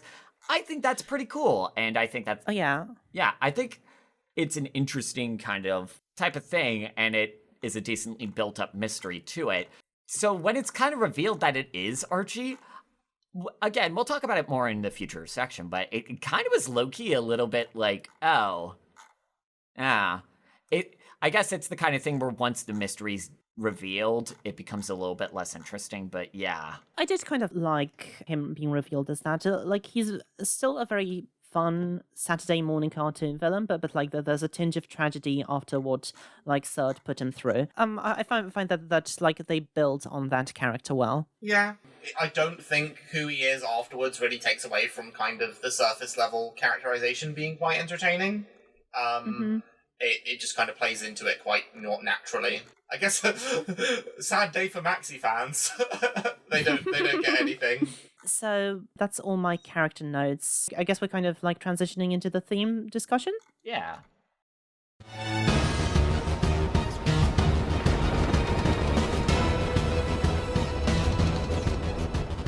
So I think one is the idea of hiding behind figurative and literal armor. You have Emerald's gadgets and extensions as kind of a mirror to Guile's suit. And then there's also, like, as Henry touched on, you have allies as tools versus allies as friends, which carries over from Ruby and Sapphire. You have that parallel between Emerald and Archie. And, yeah, it's like now Archie, having sacrificed all of his human allies in Ruby and Sapphire, now only utilizes other Pokemon. In this case, Pokemon that are already just there to be loaned. It kind of charts that, it adds that tragic angle to him as Wensleydale said. As a little parallel, yeah, I agree with that. First off, Hoven, did you expect Archie to return in this way? No. I kind of figured this would just be a new character, but I guess maybe I should have thought with the mask. Oh, yeah, that's gonna be someone we've seen before. It's nice how Surskit isn't like a very obvious Pokemon to like guess, because like you mostly like think it's a bug type rather than a water type. Yes. But then it's revealed to be Archie, and then it kind of fits. Mm-hmm. It was kind of cute how it evolved into a Masquerain by the end of things. Yes. Even though I'm pretty sure Masquerain, it just evolves by leveling up. It might have been a little bit cuter if it was a Pokemon that evolved via high friendship. Yeah. I feel like the most obvious theme that I can think of here is trust and empathy. So Emerald starts the arc pushing all the people and Pokemon around him away. Despite suppressing his subconscious want to help Pokemon, he thinks of them as little more than tools for combat. And when it turns out he may have started trusting Sceptile more than he would have wanted to, he panics and wants to put some distance between them. Same with Ruby and Sapphire, who he's openly hostile to. Mm-hmm. What makes it a theme rather than just a character arc is, the deal between Archie and Third. When she offers him the sword and the armor, she actually references a piece of like Diamond and Pearl's lore. I don't know if you heard about the Veilstone myth. Yes. So it's a tale about a young man who found a sword and basically did a no mercy run of Diamond and Pearl, slaying the Pokemon until there were none left. Very Dark Plagueis the Wise. Mm-hmm. Very much so. I might post this here for you to read out. I don't know, maybe Hoven. Mm-hmm. A young man, callow and foolish in innocence, came to own a sword. With it, he smote Pokémon, which gave sustenance with carefree abandon. Those not taken as food he discarded with no afterthought. The following year, no Pokémon appeared. Larders grew bare. The young man, seeking the missing Pokémon, journeyed afar. Long did he search, and far and wide too, until one he did find. Asked he, "Why do you hide?" To which the Pokémon replied, "If you bear your sword to bring harm upon us, with claws and fangs we will exact a toll. From your kind we will take our toll, for it must be done. Done it must be to guard ourselves, and for it I apologize." To the skies the young man shouted his dismay. "In having found the sword I have lost so much. Gorged with power I grew blind to Pokemon being alive. I will never fall savage again. This sword I denounce and forsake.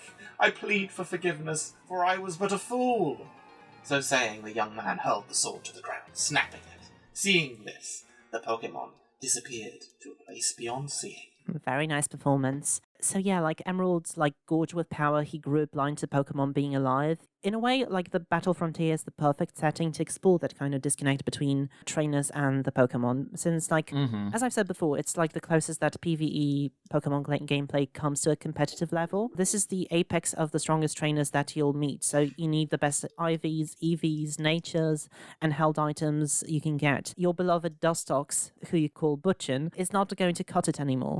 So while I don't always enjoy Emerald, I can see that conceptually and thematically he's very well thought out, and tying that to the Veilstone myth was actually kind of brilliant. Yeah, I think that's a pretty good touch, because I do think it is interesting because Pokemon will sometimes do this where they'll try to kind of explore, they sort of do it with Black and White of exploring the ethical and moral implications of certain playstyles and stuff. And I do also think that, when examining these sort of EV, IV, optimizing your Pokemon type stuff, that's always been something that Pokemon mechanically has been in conflict with thematically, because they, on one hand, want to prioritize the idea of, Pokemon are creatures that you befriend as a symbol of us being, one with nature and the world, but at the same time, in order to mechanically succeed, you must start seeing them as tools. And it's honestly something that I feel like if they gave more of a focus of that on Emerald, it could have been explored a little bit more. It's kind of like the calmer elements of his character and like the capture style could have been abandoned and he could be pulled into a different way, and you could like resolve that in a bit of another way. But yeah. I was actually curious why Jirachi responded to Archie's wish while it took it a while to accept emeralds. My thinking is that Archie has always been true to his inner desires, Yeah. while Emerald suppressed his wish to make a friend. So when his wish was to save friends from the petrification, Jirachi couldn't acknowledge it because Emerald wouldn't acknowledge his own feelings. Emerald kind of spells it out for us in his line to Archie. Like, if you don't change your attitude, you're going to become all alone in the world. Yeah, and I think that the idea of having Jirachi there, Jirachi as a Pokemon, you can tell a lot of really interesting stories because it's within the world of Pokemon, it's a good narrative device because it, as a wish-granting Pokemon, it gives writers a chance to be able to explore what a character truly desires. And I think that in showing that idea of, oh, we're going to grant Archie's wish because, as you said, he has a pretty firm idea of what he wants and what he is wishing for. And I think that's a good illustration how people don't always wish for good things. Just because you have those deep convictions, that doesn't indicate morality. Yeah. Another note on like trust, like Gold's advice to Emerald about do or do not, there is no try, kind of fit like into the first theme there, like interweaving trust with faith and confidence. So yeah, that's my last note. Okay, shall we move on to the volume extras? Yeah. Sure. I love Yamamoto's description of the Frontier Brains as slightly klutzy but skilled. this is me staking my flag down in the I'm fine with them being disaster goobers camp. That's fair enough. Yeah. Well, I think I have to imagine that it's always so tempting to make all of like the post-game people sort of like the Elite Four in Red and Blue, like the mysterious evil extra team and stuff. So having them be just kind of a bunch of, they got that kind of himbo energy of they're really good at this one specific thing to the detriment of every other possible like skill. You know, I had so many opportunities, but I completely neglected to mention Lucy, who Yamamoto seemed to be very thirsty for. Yeah. There are so many characters where I'm just like, wow, you did this in the manga adaptation of the game aimed at quite small kids. You did this in the Koro Koro magazine, which is like for, very much kiddie audience. Lucy, oh boy, Lucy.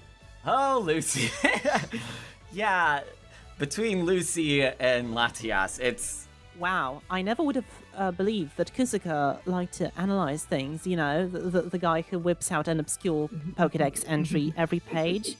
I like the little press releases from Scott, like highlighting the different travel routes to get to the battle frontier. Like, it's neat, and then like describing the facilities. You kind of like think more about the geography there. The one I liked from Kusuka was when he talked about how the manga to him is this evolving, moving thing, and so that improvisational nature of Pokemon Special is just something that comes naturally to him. Yeah, he's much more of a gardener than an architect to like use the... George R.R. Martin. Yeah, I think that's a good metaphor for this, because...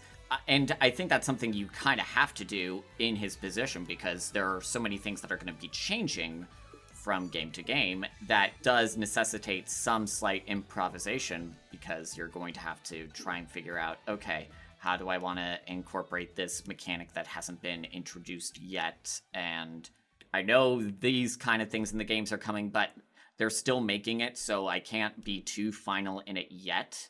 And because of that, we rag a little bit on some of the stuff there. It still is pretty emblematic of how Kusuka is a pretty talented writer, that despite the different logistical challenges that come with making this manga, it still turns out as well as it does in a lot of places. Yeah, he does like the challenge of like unexpectedly having to adapt new game plots. So I feel like it's really crucial that he enjoys that, and maybe it's a good thing that the games like restrict him in that way because otherwise he could write something completely unhinged. That's true. That's true because as we can see, whenever Kusaka and Yamamoto are like going outside of like their bounds, when they get original with these OCs, that things go, they swing for the fences, by golly. You gotta give him that. They do have hits and misses. Kusaka's note about his fans sending him letters to celebrate the 10th anniversary is really cute. I just thought to note that. It just occurred to me that like after reading Gold's bio, that his family home, the Pokemon house, is named after Mr. Fuji's in Red and Blue. Oh! I wonder if Kusaka and Mato hadn't used this concept in the first arc, and so that's why they gave it to Gold later. Yeah. So that's interesting. I didn't think of that. That's a nice touch. I've never actually realized the starting items for the pyramid challenge, and nor did I realize the status move rotation. So yeah, we should keep it in mind for when we do the like Battle Frontier part of the Emerald Nuzlocke Coven. Do you think that some of these strategies will be super viable just by reading the manga? Pickup was one that like just jumped out to me as like, oh yeah, that seems very handy. That's actually quite crucial for this. So yeah, we're definitely saving that Lanoon. The bio and Pokedex entry of Jirachi keeps saying that to awaken it, someone must sing to it in a pure voice, but like then nobody ever breaks into a song. Nobody ever does a song. And it's a pity. I do want to see a musical adaptation of this arc with Archie getting a baritone solo. Oh boy, is this what's gonna be the fucking parody? Okay, what there? I'm Archie of Team Aqua. I know how things are done. Oh. I will raise the oceans, 'cause doing that is fun. I'm always on the lookout for legendaries I might use, collecting all the ends, using all of my friends to make a little natural disaster. Brilliant. I don't know how many listeners will know what that's a reference to, but if you do, give a shout out in the comments. God, I have zero idea what that was. Okay, you'll have to tell us later. But I am amazed how quickly you came up with this. Yes. Like the mind, body, and skill rating mechanics of the battle arena are quite interesting. I think I have resigned to like never remember them, or at least not before we challenge the battle frontier. Actually, like I no longer have space in my long-term memory for Pokemon bullshit. That's the thing where I can't. Just reading through the description, some of these battle gimmicks seem just very convoluted, and it seems like something that wouldn't have interested me that much as a kid playing through these games. Yeah, the Battle Palace sucks. Kusaka believes it's beautiful how we can transport your old Pokemon friends to like newer Pokemon games. Oh boy, if only I could just transport my friends to Sword and Shield. How the times have changed, Yeah. Ugh. Why did they vote for Dexit? Well, hey, the Tories are out now. Maybe we can hold out hope for Pokemon region unification of 2024. And cutting trans healthcare, apparently. Yeah. Thank you very much, Keir Starmer. Thanks, Keir Starmer. You're not evolving into Keir Starmy anytime soon. Oh my god. Should we have a Keir Starmy in the thumbnail? Go for it. Just a Staryu with his hair or something. Just poking out of the corner. Just a little Staryu with like a little text bubble being like, I'm opposed to what you're doing. Go home. Okay. That's all my volume extras. Henry, do you want to get into the anime comparisons? Okay.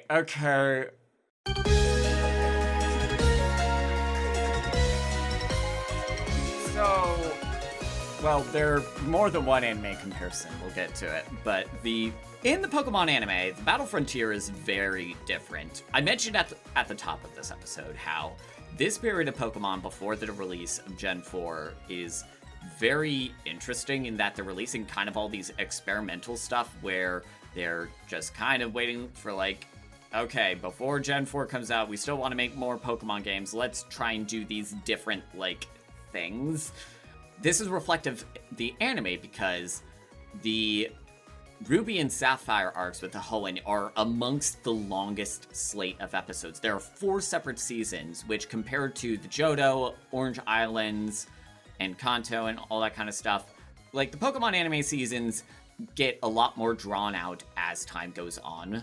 A lot less so as years progress and the release schedule of Pokemon games becomes a lot more quick. However, at this point in the series, they had already had 3 seasons in the Hoenn region. So by the time that Emerald comes out and it's the Battle Frontier, they're just kind of like, all right. So I imagine they probably put the Battle Frontier in Kanto just so that they could have a chance to, like, get away from Hoenn and, like, get a different kind of environment for the gang to explore. And also, like, the Fire Red and Leaf Green arc had just released, right? So Exactly. Even though the Sevi Islands do not come up. Those are kind of like an adaptation of Orange Islands anyway, so... Yeah, exactly. In a way.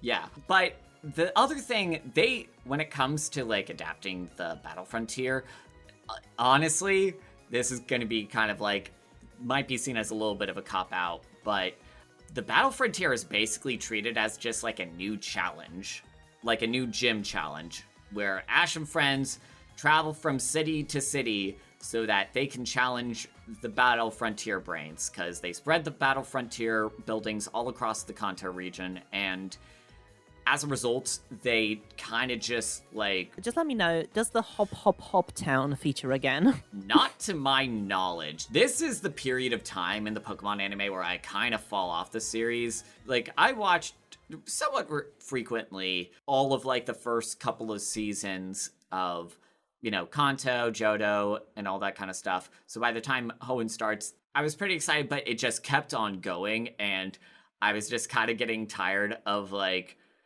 this was when they really pump in the kind of filler episodes as well. Filler in the classic anime sense of, like, oh, our heroes arrive at this town and they have this little self-contained adventure, and... Yeah, it wasn't as bad in Kanto, because there's a lot of Ash just, like, learning the ropes. Exactly. And getting new Pokemon and stuff. The problem, though, being in this point in the series is that theoretically, Ash should be kind of acting as more of a mentor figure, but he doesn't really do that because May isn't, like, May's pursuing the Pokemon contest, which, okay, that's fine. The point in which Pokemon anime fans generally tend to say, like, oh, the series gets good again is X and Y, because that's when Ash ends up being a lot more competent and also the animation has a big upgrade as well. Yeah. It seemed to be a bit of a renaissance, but because, like, I was, like, tutoring kids at the time, and like, I could see, like, a lot of kids were getting into Pokemon. Yeah. It's interesting. Yeah, the Battle Frontier, overall, most of it ends up being kind of a preview of certain things to come. Like, Gary shows up once again, now retired from being a battler and being a Pokemon professor, but he also has an Electivire, so ooh, Sinnoh tease. But honestly, the most interesting thing about the Battle Frontier season of Pokemon is the introduction of Solana, the Pokemon Ranger, who is the anime adaptation of the female Pokemon Ranger from the Ranger games. Yeah. And there are a lot of mini arcs within Emerald that mainly feature the gang coming across Solana and her needing their help to, like, deal with some legendary Pokemon shenanigans. It's interesting because usually the Pokemon movies tend to not be considered, like, canon in certain ways. It's kind of weird. Like, they'll reference them in some ways and then kind of forget about them in other places. Like, this arc is when you get to see, like, oh, shoot, Deoxys is around and we need to stop Team Aqua and Team Magma, and they try to do a number of different things with this 9th season. And, like, just to give you, like, a little highlight of some of the crazy adventures they have, Solana helps out an injured Celebi, so retreading that movie. That's really cool, but because I've always thought that like, just relegating the legendaries and the mythicals to the movies was very much a missed opportunity in the Pokemon anime where you could build, I don't know, very impactful arcs around them. I will never forgive the Pokemon anime for like completely squandering the GS Ball plot. Yeah. Okay, so yeah, I look it up. So it's basically just Solana's helping to find an injured Celebi, different from the Celebi from the movie. This is something kind of rare. They did a special set of episodes that were called Pokemon Ranger, where Solana actually ends up being kind of more of a protagonist, and it's the first hour-long special where it's like a two-parter episode called Deoxys Crisis, where it centers on Solana trying to help like deal with this Deoxys thing. And that's where you get this wild little bit of trivia where something that ends up happening in the series is Ash's Sceptile has to try and help capture Deoxys, who is in their speed form, which, side note, Deoxys in their speed form is the fastest Pokemon in the entire game to this date. Certain Pokedex entries talk about the Deoxys speed form being able to move faster than the speed of sound and all that kind of stuff. So the fact that Ash's Sceptile is able to not only keep up with Deoxys in its speed form, but actually outpace it in order to land certain attacks, it's kind of like a pretty wild moment in that series. Damn. Okay, yeah, and I just checked. Yeah, Solana is like the canon name of the player character of Pokemon Ranger. That's really cool. So all this to say, again, it kind of just reiterates my kind of thing where, yeah, I feel like Emerald would have been a lot more interesting of a character if they just made him a Pokemon Ranger, because you can see in this era, they're doing that kind of cross-promotion of like, oh, the other spin-off games are coming out. Let's try and do some stuff that throw reference to them. Now, I think it might have been complicated by the fact that simultaneously they were releasing a manga for the Pokemon movie. I think it was the Guardian of the Sea, the one that had... Manaphy? Yeah, Manaphy, thank you. Pokemon Ranger and the Temple of the Sea. I say with the movies list up in front of me. Well, they did a tie-in manga thing with that I remember being at the library a lot when I was younger. So like, you know what's fascinating about the Pokemon movies? They had one every single year consistently since 1998 until 2020, and we haven't had one since. That's really interesting. Yeah. Okay, so there is actually like Pokemon Ranger the comic double mission, like a spin-off manga that is also written by Hidenori Kisuka and illustrated by Satoshi Yamamoto. So it is set in the same continuity of Pokemon Adventures, and we could feature it as a bonus pod someday. Yeah. It makes sense that, oh, okay, they probably don't want to like step on their own, like reiterate too much. But then again, like if they're having this spin-off series, it would have been cool, like just so that could like give a bit more background on who Emerald is and stuff. That's fair. But that's like kind of the anime stuff. Oh, actually, one other thing. Scott is there, and I joked earlier about Scott giving Yu-Gi-Oh! Villain vibes in certain places. Boy, howdy. He is so weird in the anime, guys. There are multiple parts where Scott, his whole thing is that he drives around in a car, and let me just share a little screenshot of Scott vertically driving on the edge of a cliff. Does May get locked in said car by any chance? No, May does not get locked in said car. Scott on that Speed Racer BS. Yeah, no, he just kind of like shows off, and it's him offering like the battle challenges. And actually, fun fact, the reason why Ash meets Scott is because in this episode called The Scheme Team, Ash challenges Agatha in a Pokemon battle as Agatha is briefly taking over the gym, and yeah, that's like the introduction to Scott, who's like, "Hey kid, I saw you battle that Agatha girl real good. Try out the battle frontier." That's pretty close to how he talks, and he's just kind of like there. I mean, that's very close to the DJ Crazy Times voice, not gonna lie. There you go. He just kind of mostly is there to like be kind of exposition of like, "Hey Ash, you're about to battle this person. Be ready for facing off against these Pokemon." Okay. All right. Shall we get into the wild observations? All right.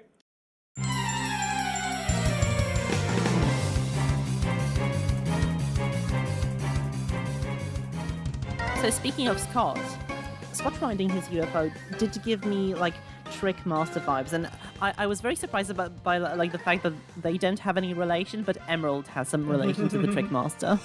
Oh my god. A standout chapter title for me is Interesting Interactions Involving Lumise. Oh boy. Also, there's a cheeky Charizard change-up. I just, like, always I made a little jingle out of that. Oh, I like how we got a little callback to that one part in Red where Poliwhirl gets, like, stabbed by a Fearow.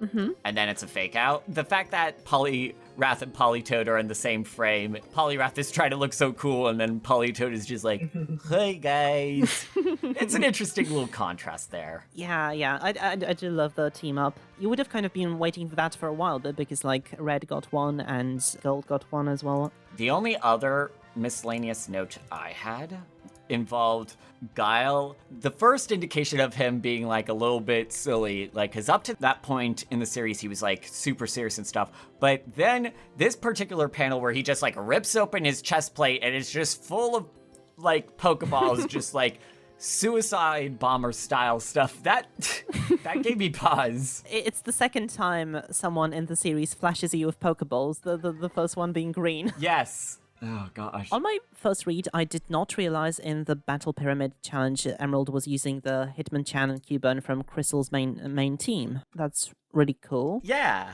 Little nice foreshadowing there. They brought back the center of energy that a Pokeball needs to hit to capture a certain Pokemon, like how Silver was explaining it in Gold, Silver, and Crystal Arc. Mm-hmm. So, one thing about Wanda's wedding. So, Ruby, Sapphire, Wallace, and Winona are all present at that. Uh-huh. But her cousin Wally isn't! Yeah! What the hell? Why does Kusaka hate Wally so much? Like...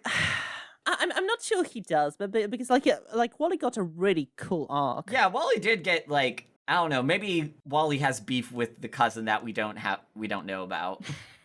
Maybe maybe he was just too sickly, but well, apparently like his health got better. I don't know. Yeah, that seems like a weird oversight to like kind of forget him. I like how the Bird Keeper hologram from Battle Tower has a beak instead of a mouth. Like, that's dedication. Good on you, Annabelle. Yeah. One of the really clever things about the flashback was to retroactively make Emerald the kid who saw Professor Oak in the radio tower. I don't know if you want to mention that. Yeah, we didn't mention that. Only for him to just get flat out rejected immediately after, which is very funny. I kind of thought at the time that maybe that was Ruby, because like they're introducing something immediately, but no, like I'm sure it was like retroactively planted in there, but yeah, it wasn't like planned from the start. Mm-hmm. I was wondering why Emerald's team had so many repeats from the previous Dex Holders, and then I was like, oh yeah, they need to set up the Gen 4 baby Pokemon. Mm-hmm. Gotta do that future Gen foreshadowing. The fight against Noland actually had a twist that my younger self should have paid attention to, that like one-hit KO moves don't actually have an accuracy of 30, and the games are lying to you, and that the accuracy is instead calculated basing on the level difference between the attacker and the target, and that they always automatically fail if the target is high level. God. Anytime anyone shows me a capture rate or a hit damage calculation thing, I feel like it feels like my nose bleeds a little bit. It makes me glad that this game is calculating this and not me. Yeah, I just have a stroke then. I've been using Horn Drill so many times with my Rhydon on high-level Pokemon, and I didn't know that it wouldn't hit anyway. Oh, SMH. Monchan, Crystal's Hitmonchan, is, I assume, named after the 20th century voice character. So how is Chi-Chi using those balloons to fly anyway? Like, is she, like, propelling herself with a tail like a motorboat? I think it's like a psychic type balloon thing. Don't they explain that in, like, Let's Go Pikachu and Eevee? Do they? I've never played it, so I might need you to eliminate me. Because I think what happens is, like, they're not actual balloons, but like the Pikachus get like the ability to like kind of imagine a sort of like manifest a psychic balloon thing that ends up basically... I'm sorry, is it a light screen balloon or a substitute balloon? Like Pika's fucking substitute surfboard? It's something along those lines, yeah. Oh yeah, hey Henry, I wonder if you caught in like Emerald's flashback who Professor Yanase it was? like the one who worked on the development of a green orb to control Rayquaza. What chapter was that in? It was like in the middle of the flashback when he finds the emerald. Well, let's just say that this professor, her last name is Berlitz. Oh. Mm-hmm. No, I didn't catch that. I remember that name from our introduction episode. Oh, you do? Okay. That's going to be interesting then. Huh. I did have to check a wiki on that, but yeah, it's interesting how they kind of tie that in. Yeah. Huh. Oh my gosh, I totally forgot about that. All right, should we A these cues? Let's get into the Q&A then. All right.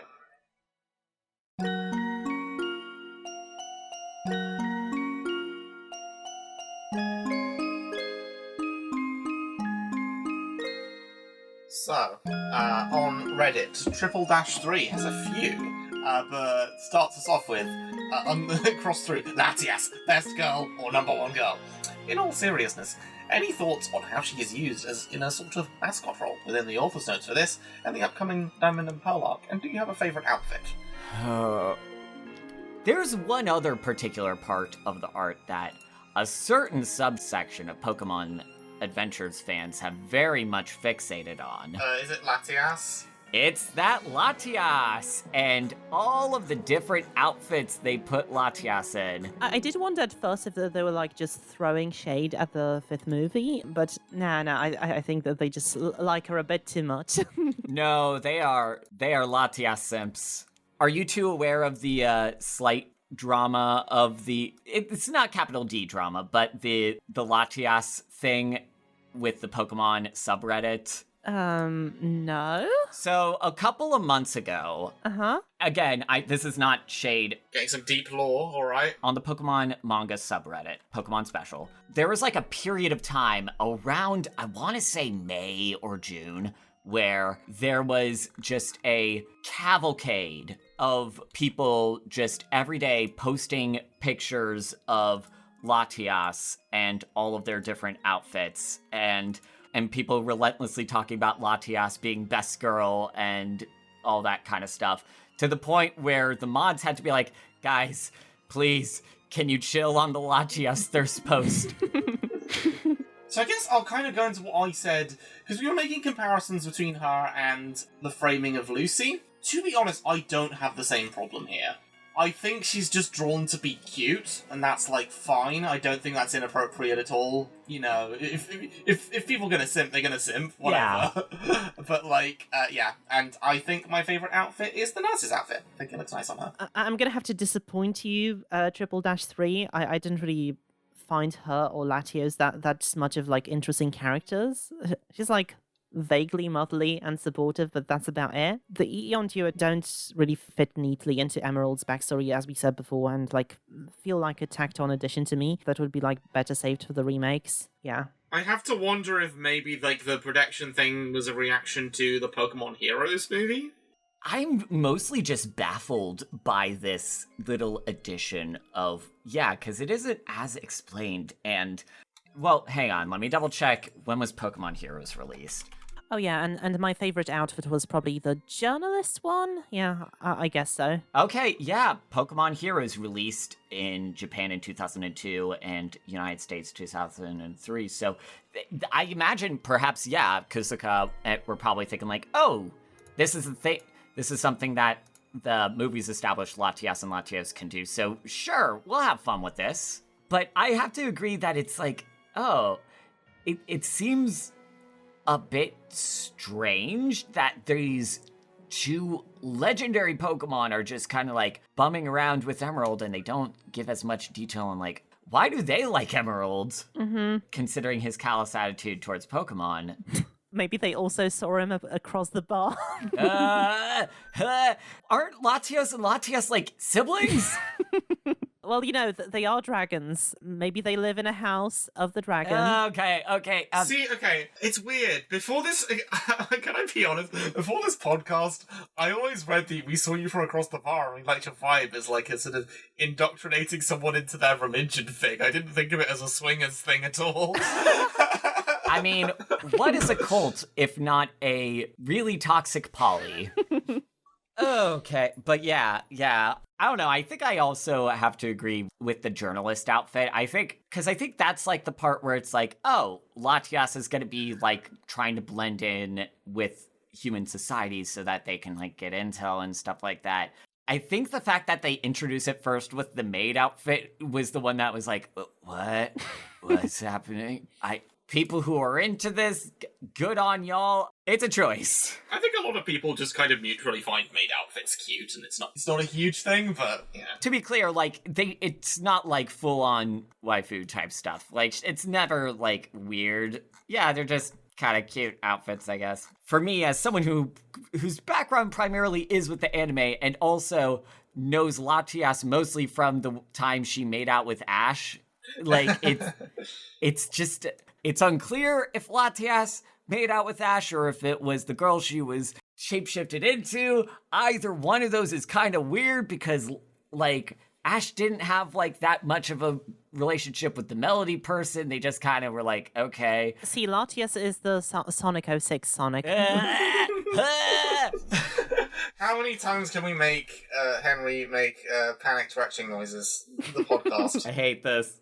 This kind of builds up on another question, if I could. Cremmy Bush asks, in all seriousness, I think Latias is only behind the first 4 gen of Dex Holders and Gen 9 and that Arbok scene in terms of things that scream, is that the Pokemon Adventures manga? I don't know if that's a question or... Less of a question and observation, but I bring that up because I mentioned that story of how the Reddit mods in the Pokemon Special subreddit had to, like, put a little moratorium on, please, we beg you, stop inundating us with Latias simping post.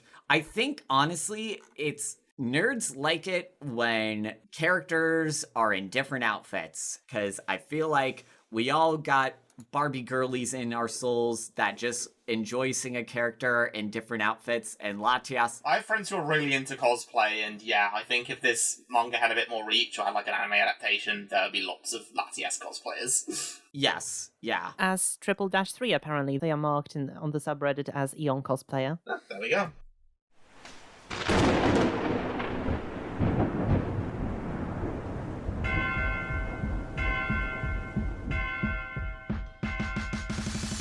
I have a whole fucking script for the second question. Shall I read it out? Oh boy. Alright. At the end of the arc, how do you think the Battle Dome tournament went between each of the Dex Holders? Okay, so I think that going from like right to left, so we know that green defeated Crystal, so the next round would be red versus green. Yeah. Under normal circumstances, I think like red is better at battling, but let's be honest, red just had a gauntlet of challenges from Ultima, Team Rocket, and now Archie, while green is like freshly woken from 2 subsequent comas. Mm-hmm. Ultimately, she has extra motivation for showing off in front of her parents, so like using Red's exhaustion and like him being distracted, she gets the biggest upset of the tournament and wins. She's crafty and she also has type advantage with her starter. Yeah, that's true. All of those other factors, so yeah. Well, actually, she doesn't with her starter, but because like Red has Venusaur and she has a Blastoise. Oh fuck! Yeah. Brain fart. Just like that, I also defeated Hoven while he was distracted. So this is the burst visualization, and there is no surprise in the top branch. Despite Ruby's hidden battle prowess, Blue's Pokemon are too well trained for the coordinator to pose much of a challenge. In the semi-finals, Blue and Green clash for probably like the first time in the entire series. Yeah. But, like, Blue is too straightforward to like fail for her tricks, and he ultimately like wins out with sheer power. On the left side, Yellow is not fighting for her life, and she's not fighting baddies, so her Pokemon seem very weak. She doesn't have the Super Saiyan moment, and she loses instantly against Emerald, to the point that he doubts that she's even like a Dex Holder. This kind of challenge is like Sapphire's jam, so she really excels in those kind of battles. Yeah. I figured this would be a good chance for Shat Sapphire to actually do something as well, especially since Gold is like not the best as a trainer. Yeah, Gold's tricks or ways are tough to beat in an unrestrained fight, but like one-to-one fights have never been his forte, so he loses. However, Kusaka can never let Sapphire do anything cool, so before her match with Silver, she accidentally locks herself in a car and loses by default. Then Silver and Emerald is an even battle, but the former's monotype water team isn't a good matchup against Emerald Sceptile, because, like, holy shit, Silver has 3 water types. What is up with that? Yeah. And ultimately, it's Emerald who gets to challenge the Viridian gym leader in the finals. The junior trainer manages to knock out Charizard with Destiny Bond from Dusclops, which is the first time in the tournament, like, the Charizard went down. However, just how Sceptile couldn't be touched by Sheer Cold, it is immediately hit by Raiden's Horn Drill. The difference in experience is just too vast. So Blue wins the tactics symbol, but encourages the young Emerald to train further, get to know his new Pokemon, and then challenge him back in Kanto, perhaps in like a fan webcomic that a certain someone could create with Gen 4 sprites if they get 100 patrons on patreon.com/Wensleydale Cheddar. The Brilliant Diamond and Shining Pearl arc is coming, guys. I can feel it. Oh. See, I guess the tweak side, I've not thought of a full tournament bracket. A lot of what you said matches mine. I think the tweaks I'd have, I like the idea of Ruby getting an underdog victory over Blue, the more experienced Blue. And I like the idea of actually things swinging the other way with Sapphire versus Silver. Silver might be able to beat her, but like suddenly he's just remembered all of the stuff that went down with Giovanni, and he's really distracted because he's actually had time to process it since waking up. So yeah, she just completely takes him off guard, and then Sapphire trounces Emerald because fuck you. Yeah, I feel like it's kind of a similar case to Gold. Sapphire is much better battler in like an official battle capacity than both of them, because like both of them like rely on dirty tricks and stuff and like coordination with the Pokemon. What do you think, Henry? I feel like, I don't know about you, I have to agree, Kisuka's not going to let Sapphire do anything interesting and Gold's going to win. I feel like, given the Trickster energy, I feel like you're discounting Gold's ability to potentially, like, we haven't seen how he has gotten stronger necessarily because in between arcs, whereas other people like Green, Blue, Red, and Yellow have been in coma mode, as has Silver. I feel like, I don't know if Gold's going all the way in the tournament, but I feel like Gold and Emerald would face off against each other at one point. Okay. What about the other brackets on the other side? Yeah, I don't know if like Crystal is going to be able to like beat Red, but at the same time... Well, we know that Crystal loses, right? Like she says so at the end of the manga. Oh, that's right. Yeah, Crystal loses against Blue first round. That's right. Yeah, I feel like Blue might be able to beat Red pretty easily, given that lack of experience. But then again, if Red is fighting with his Mewtwo, which, I don't know, I could definitely see Red also cinching another victory versus Blue. Okay. Triple Dash 3 also asked, not sure if it would be better for its own side podcast. It would. But any thoughts on the Pokemon Ranger spin-off manga? We haven't read it. It's technically its own thing, but does exist within the continuity of Pokemon Adventures, and there's obvious references throughout the Emerald arc. Haven't read them, might make it into a bonus podcast someday, but honestly, I want us to get to Pikachu's Electric Tail first, because this will be interesting.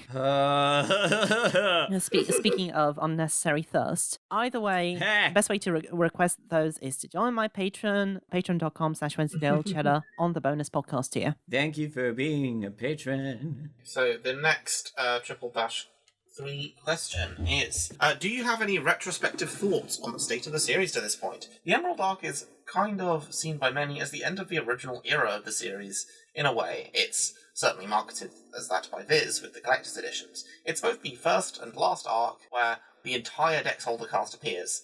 Yellow's last full appearance within the series, and it's also the last arc that feels like it's telling a completely original story. I guess this is where I can kind of weigh in, because, this is obviously news to me, because I've not read yet, but I can see why Kisuka wanted to pivot away from doing all Dex Holders in one arc after this, because, like, man, the whole finale of this, it's you get that, you mentioned that big spread, it is very, very crowded. I don't know how you can one up from that.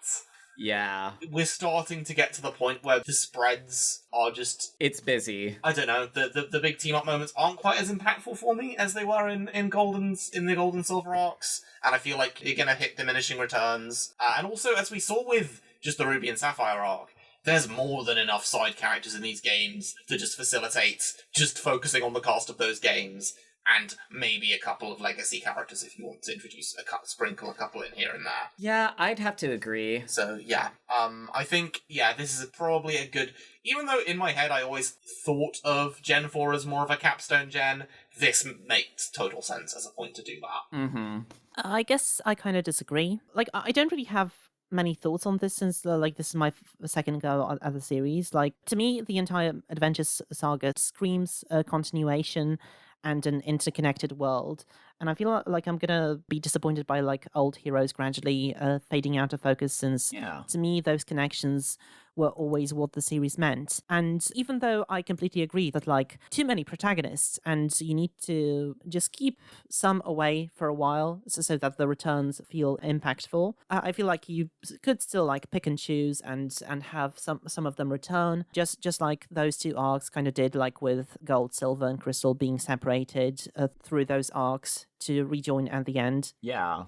I think, honestly, the big solution to that is something that Kusaka seems a bit hesitant to do, and that is giving a firm, definitive conclusion. Something that can see off certain characters going off into the sunset of, And I feel like Crystal, the end of, the Crystal arc, kind of did that decently-ish of, oh, Crystal's now gonna go be a Pokemon professor assistant.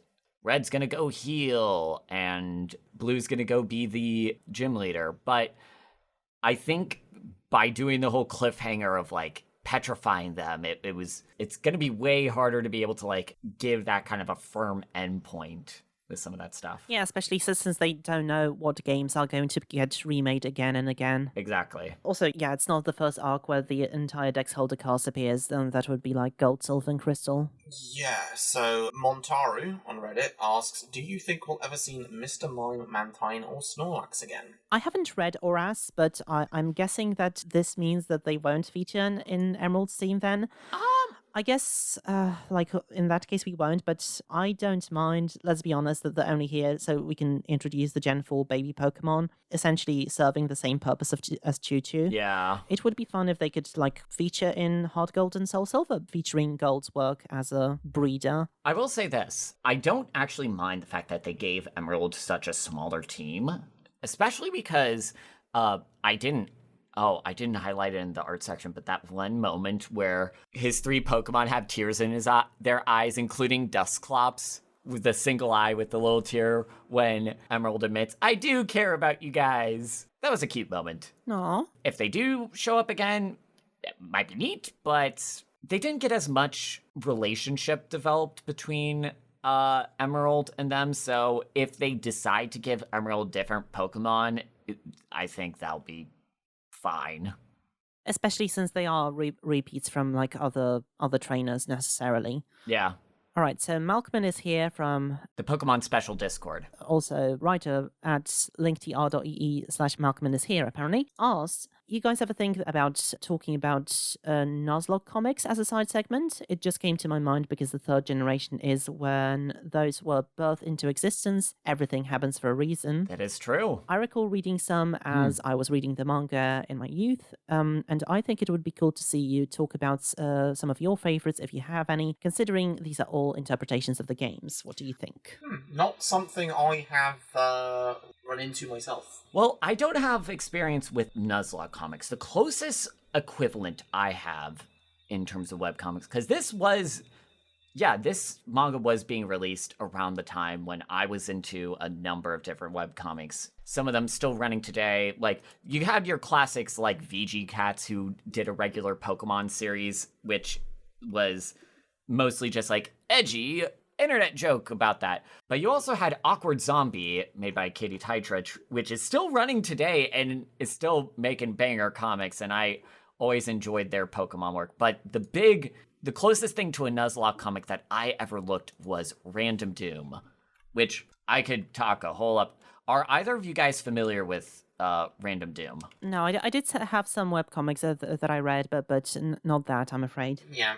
I might save this discussion for the Diamond and Pearl arc because it gets started in Gen 4, but it was a webcomic made by a artist named Tamarin Frog on DeviantArt originally, and since then they've transitioned over to Tumblr and other places. Tamarin Frog, great artist. They make a lot of good Nintendo art, but it was like basically a premise of this Pokemon trainer named Eliza, but it's mostly focused on like the little sort of gags between her different Pokemon and the different relationships that her Pokemon had with one another. You had this baby Pachirisu and like Chatot that were kind of like little mischievous people. The Raichu and the Leafeon were a couple. The Infernape was like sort of a couple with the Lucaria. There was a lot of stuff there, and I don't know, there was a lot of, I ended up really enjoying a number of like the different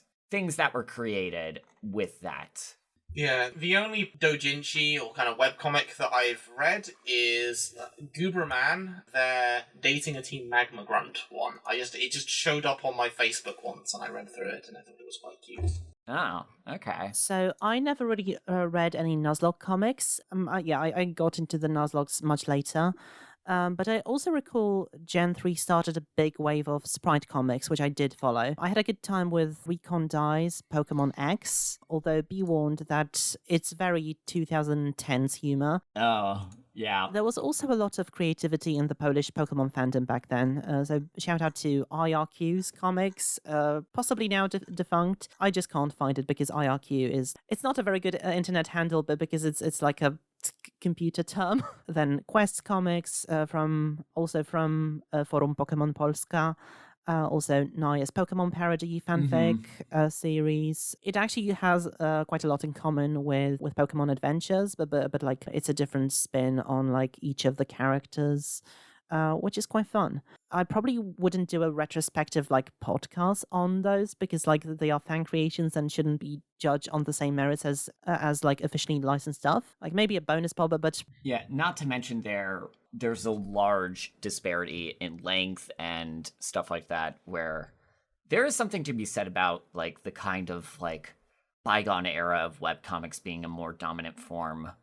It was kind of like the main form of content I engaged with before YouTube. Yeah, same here. And I wouldn't even make a bonus pod because we have so many potential spin-offs to cover. Also from Malcolm is here. Okay, the thing I wanted to mention is that what I like about the manga is that sometimes they will create a protagonist to match with a new mainline game if there is one, like Yellow. However, the last time they did that was Emerald for the Battle Frontier arc. Since then, every protagonist moving forward is a pre-established character from the game.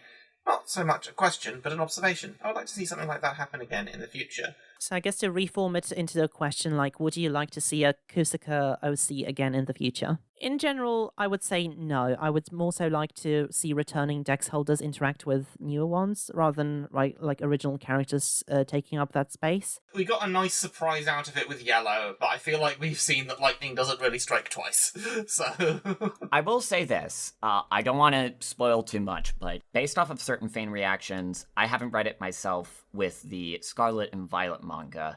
Even though Kusaka hasn't made an OC character, something that has gone on, especially as the generations have progressed and there's been more of this push to try and like, well, okay, now I need to figure out some other way to set apart this generic protagonist. They start kind of getting weird with it, and the result is some pretty interesting choices that end up landing pretty well with a lot of people. It's kind of a natural evolutions of like Pokemon MC designs, like it becoming more customizable since like Gen 6. We are already kind of seeing that with Violet Lang, one of the Scarlet and Violet protags, basically based on like how Kusaka designed his trainer in his playthrough of Gen 9. And another is based on Wednesday Addams apparently, but still. Yep. Yeah, I don't know. It'd be interesting to see, but I have to agree, when they go into OC categories, we can actually see this also with some of the villain characters. They swing for the fences every time, and when it hits, it really hits. But then you also get, like, some of the weird things. I can understand them doing it with villains, since I guess in some instances, like when they're coming remake games, they might not want to return on old ground. And another question from Wichikadashi. Do you want to read that one out, Henry? Do you think that having a brand new character, a protagonist, was interesting to follow, or do you think it was boring? I think we mainly found it sort of a bit alienating and annoying. If they had... I mean, we've kind of already seen that with Yellow, and we can see that working well, because they build up a lot of the mystery of who is this kid and all that stuff. And it seems like they were trying to do a similar thing with Emerald this time, but I feel like it doesn't land as well because, one, the arc is a lot shorter, and the stakes strangely don't feel as big. Yeah, Emerald is anything but boring. I'll give him this. I'm going to say this. Like, Yellow was great, Emerald was fine, but the more Dex Holders exist, the less interesting it seems to, introduce an OC where you could revisit an existing character instead. Also, justice for Wally. Yeah. I can't promise that Pokemon Adventures, Brilliant Diamond, and Shining Pearl arc won't just become a fix-it fic where Wally becomes a Dex Holder. I'm sorry, but you'll have to give me that. No, power to you, for sure. So I guess that's us done with the Q&A then? Yeah, I think so. This is probably the longest Q&A we've ever had. All right, are we ready to round off? Yeah.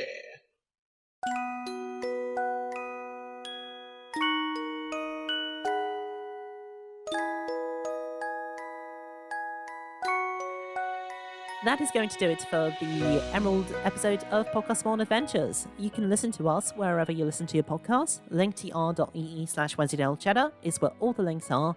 Patreon.com/Wensleydale Cheddar is what helps us pay the bills, and hormones don't pay for themselves. So if you want us to devote more time to making the show better, consider supporting us there. In return, you can get your name in the YouTube credits or get access to some bonus content. For example, the complete Nuzlocke of Pokemon Soul Silver. It's 120 episodes that you can access for just $1 a month. I'm still releasing the episodes in order on the website because Patreon likes there to be a number of posts every month, but you can DM me if you're a backer, and I'll link you the playlist. We are also starting an Emerald Nuzlocke with Hoven playing. Well, we're starting. We're like halfway through it. Yeah, we've recorded loads of it.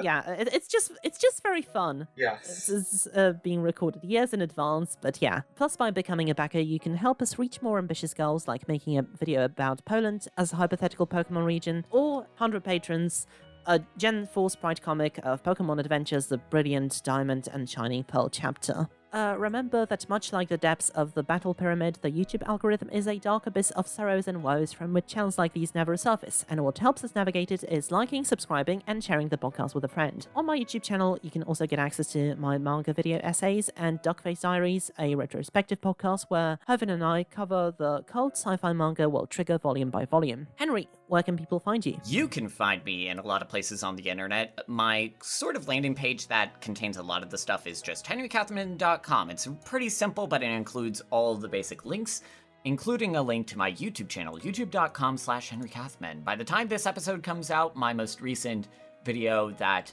will be out when I've recorded is the, let me get the exact title right, a video essay called The Miraculous Horror of Stop Motion, where I talk about 3 different stop motion stories, not Rankin Bass or Coraline and stuff like that, but something a bit more existential. The current scripts that I'm also in the process of working on right now, one is a piece is going to be a series titled Cowboys and Space Rangers, the Evolving Masculinity of Pixar, which is going to be a series of videos talking about Pixar and gender theory stuff and all that. Nice. And then also, I don't know when this will be out, but I got a video about the Beatles. Ooh, my ears perk up immediately. Oh boy. Let's just say that I won't say what specifically about the Beatles, but it's something about Beatlemania that has taken me on a 60-year journey into the past to find a mystical artifact of sorts. So yeah, it's been wild. So stay tuned for that, and all of my stuff is supported by patreon.com/henrykathman. A slightly embarrassing amount of my current media thread is just like Beatles albums that or Beatles members albums that I've not listened to yet. So I'll probably be checking that out. Brilliant. Speaking of, yeah, you can find my media thread on Twitter, .com/Hoven with an H. And I'm also Hoven with an H on Blue Sky, where if you want to see me ramble and quip jokes and make analysis about manga, I do big long threads there. I've just been catching up with all sorts of stuff. Yeah, please, folks, migrate to Blue Sky. Like, just get off the bird site. Yeah, and I will be finishing off Ice Shield 21 soon. It's just Eden Zero has my attention now. There you go. So I need to finish that. Oh boy, it's always a treat when Eden Zero has your attention. From Henry's stuff, I also have to shout out the Amateur's Guide to Snufkin, Melody of Moon Valley. It's been great, hearing your documentation about your playthrough and also about the themes of the game. And you also mentioning the Polish right-wing group Ordo Juris. I've stumbled into basically, for a lot of people, I'm the Moomin guy now on the internet, which is interesting. For a lot of people, the fact that when people still search the series, my stuff is some of the first things that come up when people are looking into Moomin, it's it's interesting. It's also extremely funny, but because at the time of this recording, literally a day ago, actually, was it even today? Ordo Juris also submitted a proposal of a trans ban, a petition to our parliament. So that's interesting, just banning transition for minors and neurodivergent people, which, yeah. God, what? So yeah, fuck you, Kaya Godek. Yeah, she sucks. She can suck a turd. Fuck you, Kyogre. Kyogre doesn't know what he's doing. He's trying his best. All right. And where's my fucking credits list? So if you're lost with those links, go ahead and check out my link tree. Once again, you can find all the links at linktr.ee/Wensleydale Cheddar. Yep. Send us emails, questions, comments, suggestions at wensleydale013@gmail.com or follow us on Twitter at Podcastmon Adventures or individual Twitters at WensleyCheddar, at Hoven with an H, at Kathman Henry. We're also on Blue Sky now. Henry is mostly on Blue Sky. I do not use Twitter anymore. You can't find us at Kathman Henry. Don't search for it. I mean, it's up there still, by all means, I guess, but it's... Don't follow him. If you're following him, unfollow him already. They can do what they want. Okay. All right, find our profiles on my Linktree. All the Blue Skies are linked there because the addresses are too long. A sincere thank you to Zame and Nick Rosaline Oleksiak, whose wonderful music you could hear throughout the show. Yeah. So Zame covered a lot of Battle Frontier themes that Nick emitted, so currently I just have a big Hoenn playlist where I pick and choose my favorites. So find the music on YouTube, SoundCloud, and Bandcamp channels at the very bottom of my Linktree. Hoven, what are we covering next time? Next time, we're covering... Well, actually, that is a good question, because you've suggested to me something in private. I don't know if we breached this with Henry. Oh? No, we haven't. Make your predictions about the Diamond and Pearl arc, because I'll say this later. Okay, the Diamond and Pearl arc. So, I think Diamond and Pearl will be 66 chapters long. I don't think we're getting 90 chapters arcs anymore, but I don't want to undershoot either. Generally, I think the initial mainline games will get a big showcase compared to what comes after. Okay. You're not too far off. It's actually 79 chapters long. So it's one of the bigger arcs, actually.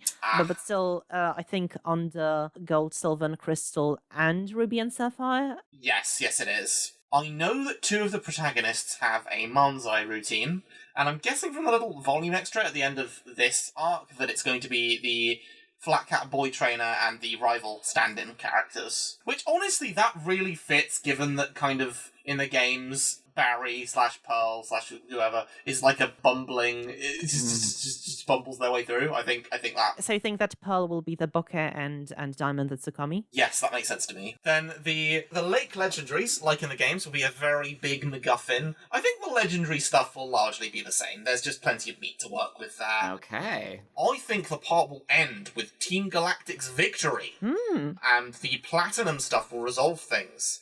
My guess is that, two of the three Dex Holders will get sucked into the Distortion world, and the other will have to save them. Because they're lagging behind the game, so they will have Platinum knowledge. Ooh. Some ways through this part. I think there will be an encounter in the Underground. Some fun stuff in the Underground will happen. Cynthia! Everyone's obsessed with Cynthia. She's got to do some stuff. I think, because we've had so many very battle-focused protagonists, Dex Holders here won't be as much, and they'll more be influencing the legendary Pokemon to do stuff around each other, and it's all about them trying to move stuff into place so that Cynthia can deal with Cyrus. That's my prediction. That's very interesting. Yeah, it's certainly a different approach to what the other arcs had so far. I don't remember the Diamond and Pearl arc as much, but I did say like in the introductory episode that Ruby and Sapphire is probably my favorite arc. The Diamond and Pearl arc has probably like my favorite dynamics between the three main characters. Yeah, right. I have not read the Diamond and Pearl arc, actually. It kind of like skips for me, so... You haven't? Yeah, I'm excited to see what this yields. Okay, interesting. Like, you're the biggest Gen 4 fan, but... Cool, this will be a fresh experience for all of us. Well, I know the general plot beats of what ends up happening, so I can say how correct Hoven is. All right. So before that, I actually had a bit of a suggestion. So a big element of the next arc is going to be Manzai comedy.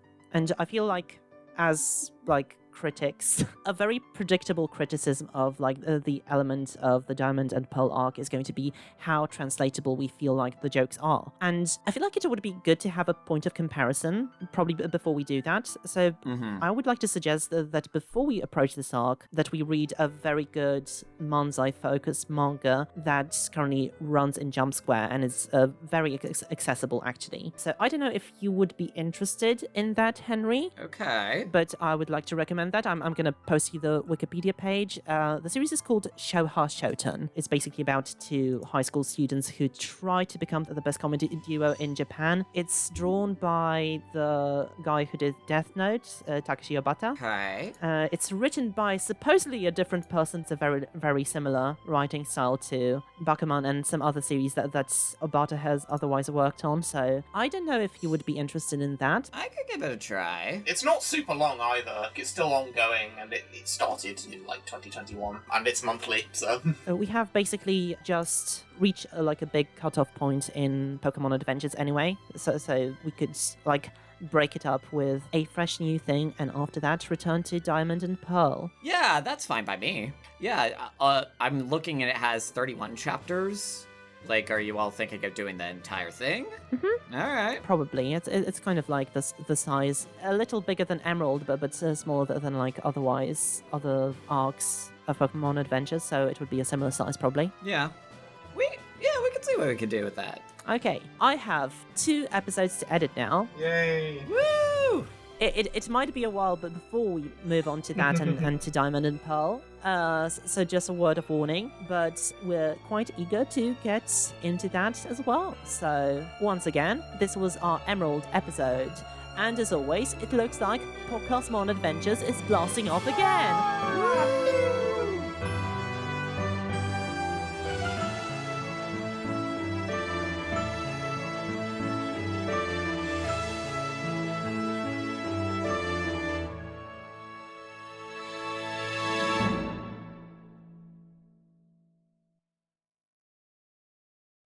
Oh, Latias, what are you doing up here? Oh, I love that outfit. Bye. Latias, I've not done very much, but I'm here to give last-minute advice. I also have fly outfits, but for some reason Yamamoto doesn't like to draw them.